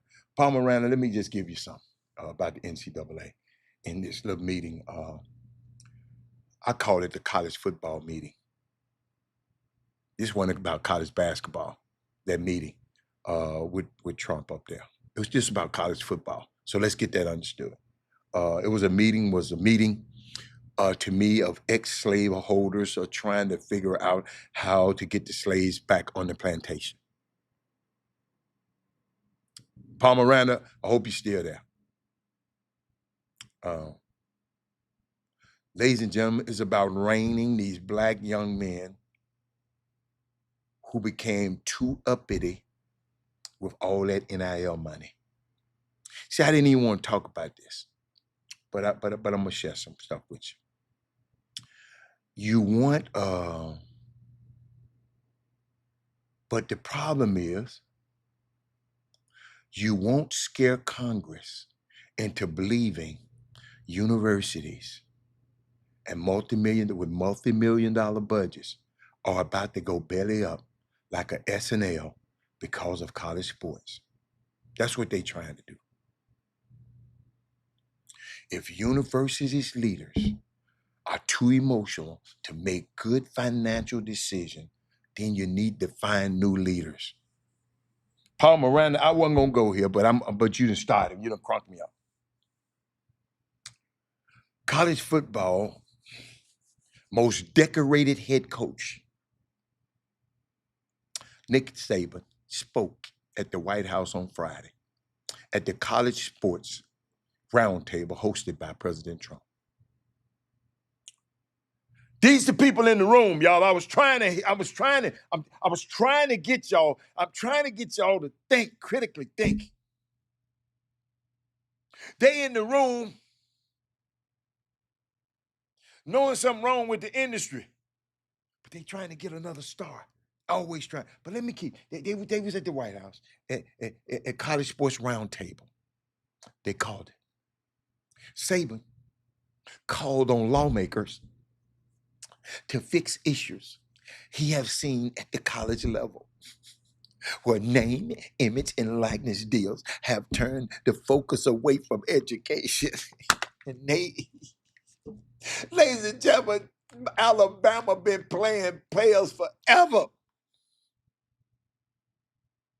Now everybody else can pay him and they can beat Saban. That's why he got out the way. That's why he got out the way.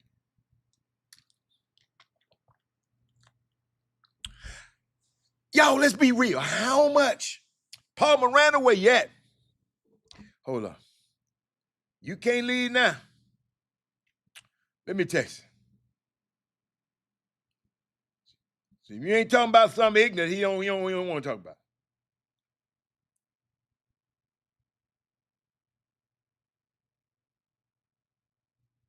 Yo, let me tell you something.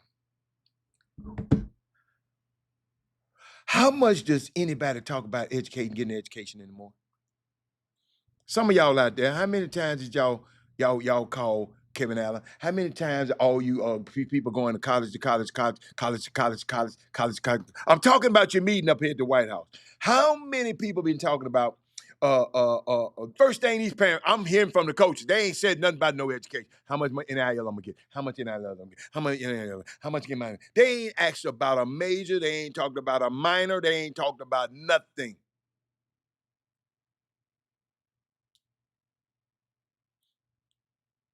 How much does anybody talk about getting an education anymore? Nobody talks about it at all, which is the most important thing any of these student athletes can do in terms of enhancing their future. Because if you don't have an education, you get this money and somebody smart ass person who got an education gonna take it from your ass. I'm telling you, I'm telling you, they're preying on you.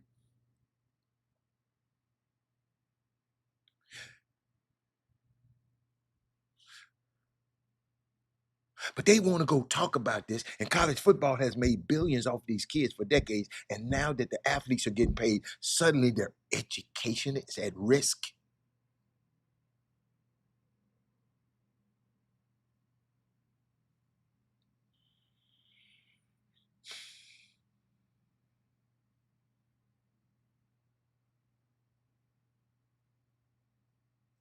And the mistake to me at the White House College Sports Roundtable is thinking the system can somehow return to what it was. It ain't never gonna return to it. It can't. College athletics didn't break down, didn't break because of NIL happened. Y'all know why it broke? It broke because media money, conference alignment, and professionalization of football and basketball fundamentally changed the economics of the system.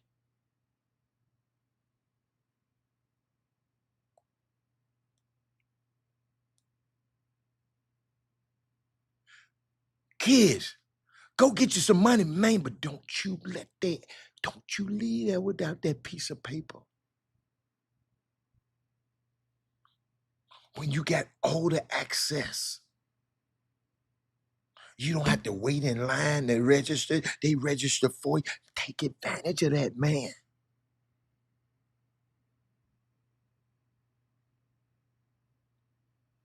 And old Charlie Baker, y'all know I don't agree with him.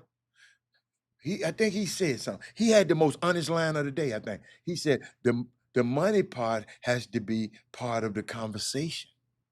And it's going to involve the student athletes. That's the reality. Charlie Baker, he realized it. The old model worked when college sports were a campus activity. Today, it's a multi-billion-dollar entertainment business. You can't run a modern system economics with 1980 governance structures. Oh my God, that was good, Robert Hatter.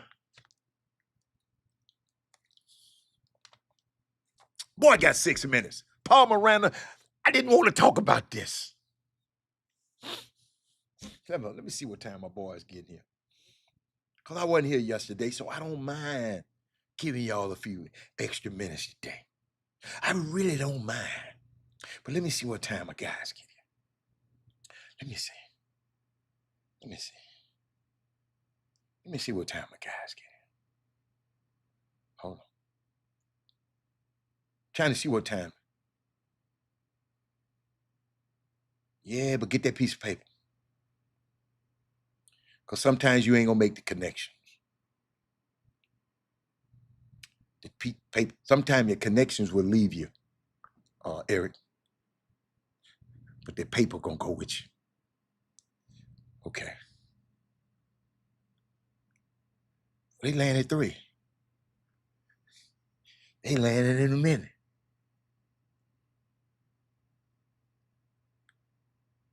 Okay. I like that. I like that. I like that. Let me keep going. What was that?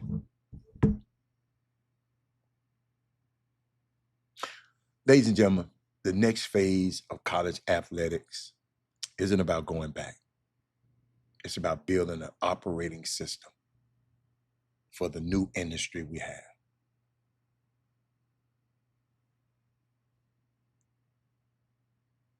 Trump asked Charlie Baker if there's a solution that is as good as what we had before.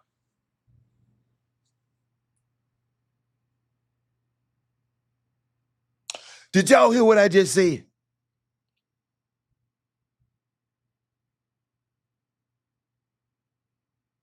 Hatter, are you talking about the comment that Pete Thamel of ESPN regarding the 4 black basketball coaches on Sunday? He said it was an eventful Sunday. No, I didn't see it. I didn't see it. Send it to me. I didn't see it.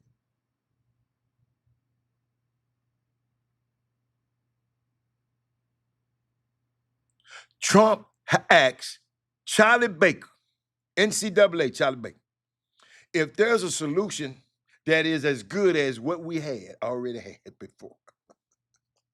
Hold up. A solution that we didn't play the players. Thank you, Willie Sullivan. Mr. Sullivan is his only smart person. Mr. Butler, you brought them golf clubs. You can't play. It's raining out here on your butt. I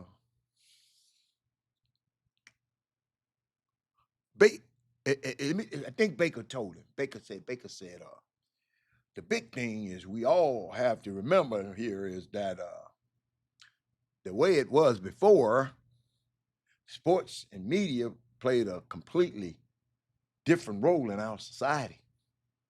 And the money part has to be the part of the conversation that is going to involve the student athletes.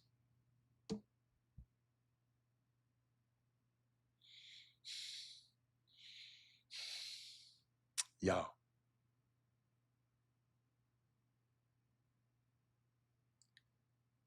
the reality of the NIL is that they don't like the kids having the power. It's not about money or entitlement.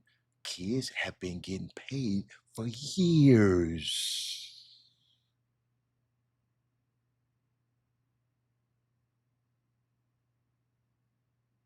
And man said, how did you got me rolling? Kevin Freeman, I'm going to entertain you, but I'm going to give you the truth with it. Where was all this outrage and noise when the student athletes wasn't getting paid? I didn't see Trump talking then. I didn't see Saban talking then.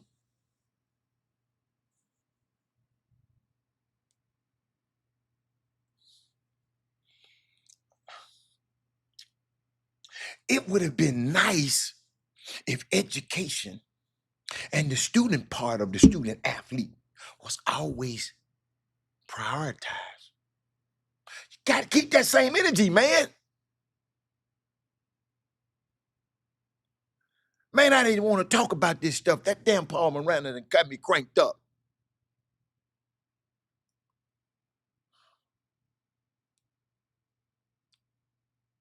6 years of people getting paid huge dollars to kick the can down the road. I'm talking about the NCAA, because their job security is actually not trying to fix this. That's what college sports is now. The dudes just let this stuff linger. Attending 6 different colleges, ladies and gentlemen, to me, that's not a wise move. I don't care. I don't like that. I'm trying to like it, but I can't. But one of the freedoms inherited in our democracy is the freedom of college students to make poor decisions. I know I got to repeat that one because y'all missed it, especially Paul Miranda. I made poor decisions in college. Freeman made poor decisions in college. Eric made poor decisions in college.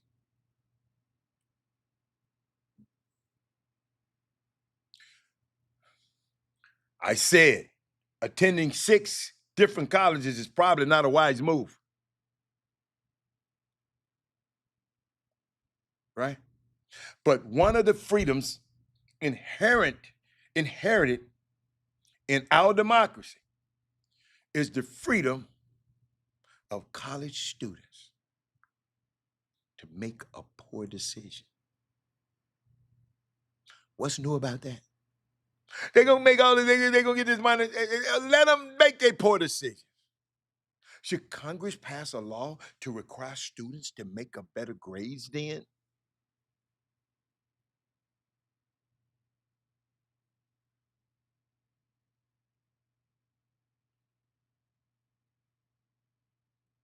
Should Congress? I mean, should you want to pass a law to they're not giving them money? Should they pass a law to make, you got to make better grades? Greg Stanky on the transfer situation. He said, I have a basketball player in my league on his 6th campus. Now, I don't believe in that. Set your little narrow ass down and stay there. And you get some money right there. You ain't got to go for $25,000 more. Set your little ass down somewhere.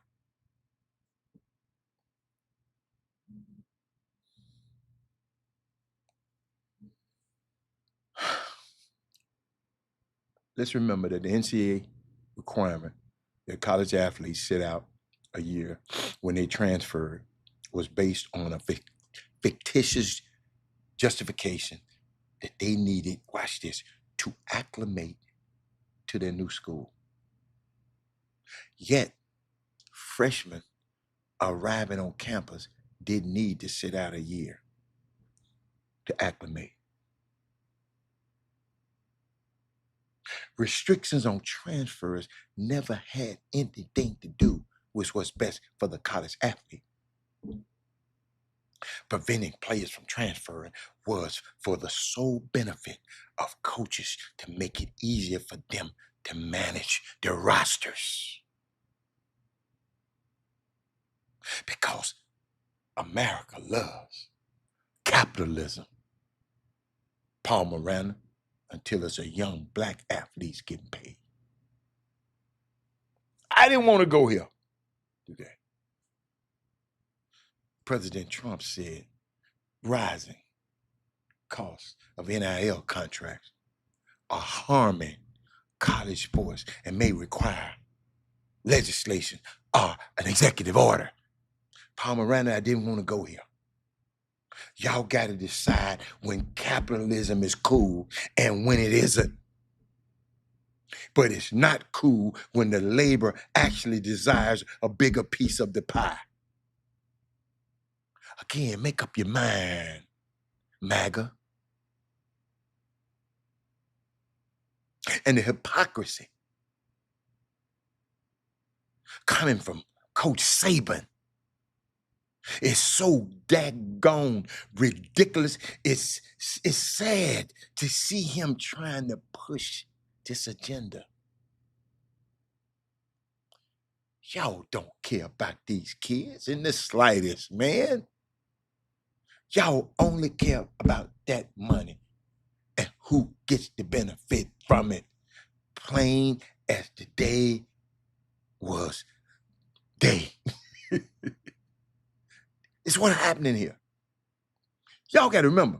I remember when Alabama brought Nick Saban his house to get him to come there.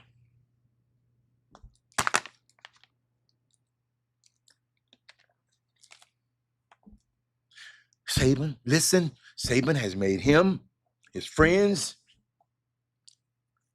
and all his friends, they lost their biggest advantage. He still can't believe a basketball school like Indiana can now pay for a championship caliber football team. They mad about that. That's why he left coaching. It would be a lot more difficult for him now.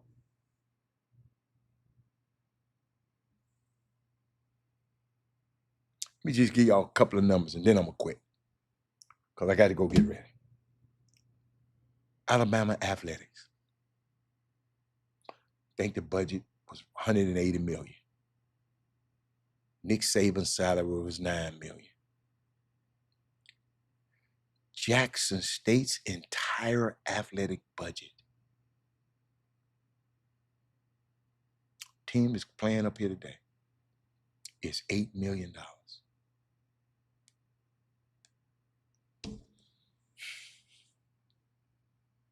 But they lied. You remember that man talking about Alabama? Jackson State was paying Deion Sanders $300,000 salary. But they was lying. He's talking about they gave Travis Hunter $1 million.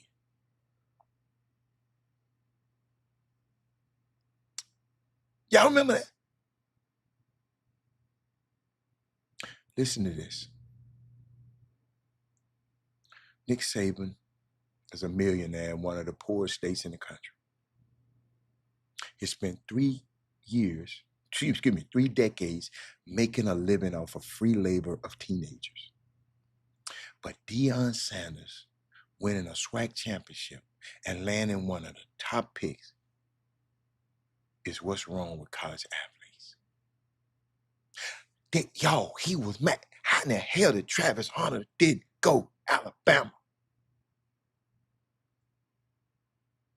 And listen, I don't know what PWI mean predominantly white college, needs to hear this. But Black people don't go to your schools without money.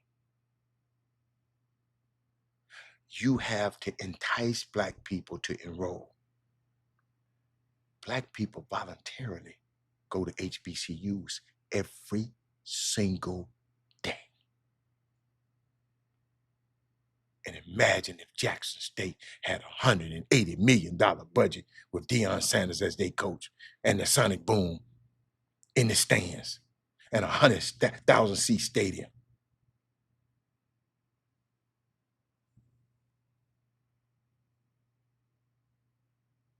Alabama should never really be ashamed that they accomplished so little when they had so much. But I'm out of here, y'all. Palmerana, I can't believe you got me doing this stuff. I got another place. I'm probably gonna do it from my room tomorrow. But I just want to make sure everything was all right today, man. It was on the road. We play tomorrow. Wish our guys well.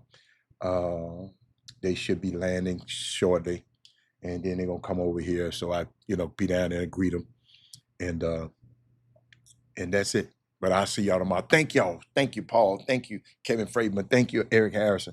Thank you, everybody who came on the show today. But we out of here. Let me go watch some of this college basketball, and I gotta hang with. I told you I gotta hang. My boy got fired today, this weekend, and man, I think he said, man, he ain't never got fired. Yeah, but welcome to the club. I told him, dude, you hit the lottery twice. He said, what you mean? You became an NBA player and then it ain't but 500 of y'all. I mean, 5,000 of y'all almost ever live. And then you became a college coach. Ain't but 353 of them on you know, ain't but 353 of them in the world right now. You done hit the lottery twice, so it's all right. And we're gonna talk about his future and talk about what's next for him. Shout out to Damon Stoudemire, man. Good, great guy, man. Great man. I would love for him having be able to coach my son, man. And there's a great man coach my son, Bill Courtney in college. But I would love for Penny Hardaway or Damon Stoudemire to coach my son. I'm telling parents, don't you let these people on these internet run y'all away from these great men that God's putting in their life. So, but we got the power to change it. I'm out of here. Hey, no, hey, they in the room, but we outside the room in the crowd. We got the power to change it. All right, we out of here. Let me push this button and get out of here. Got to talk to my grandson. I kind of miss him a little bit. I'll see y'all later. Bye.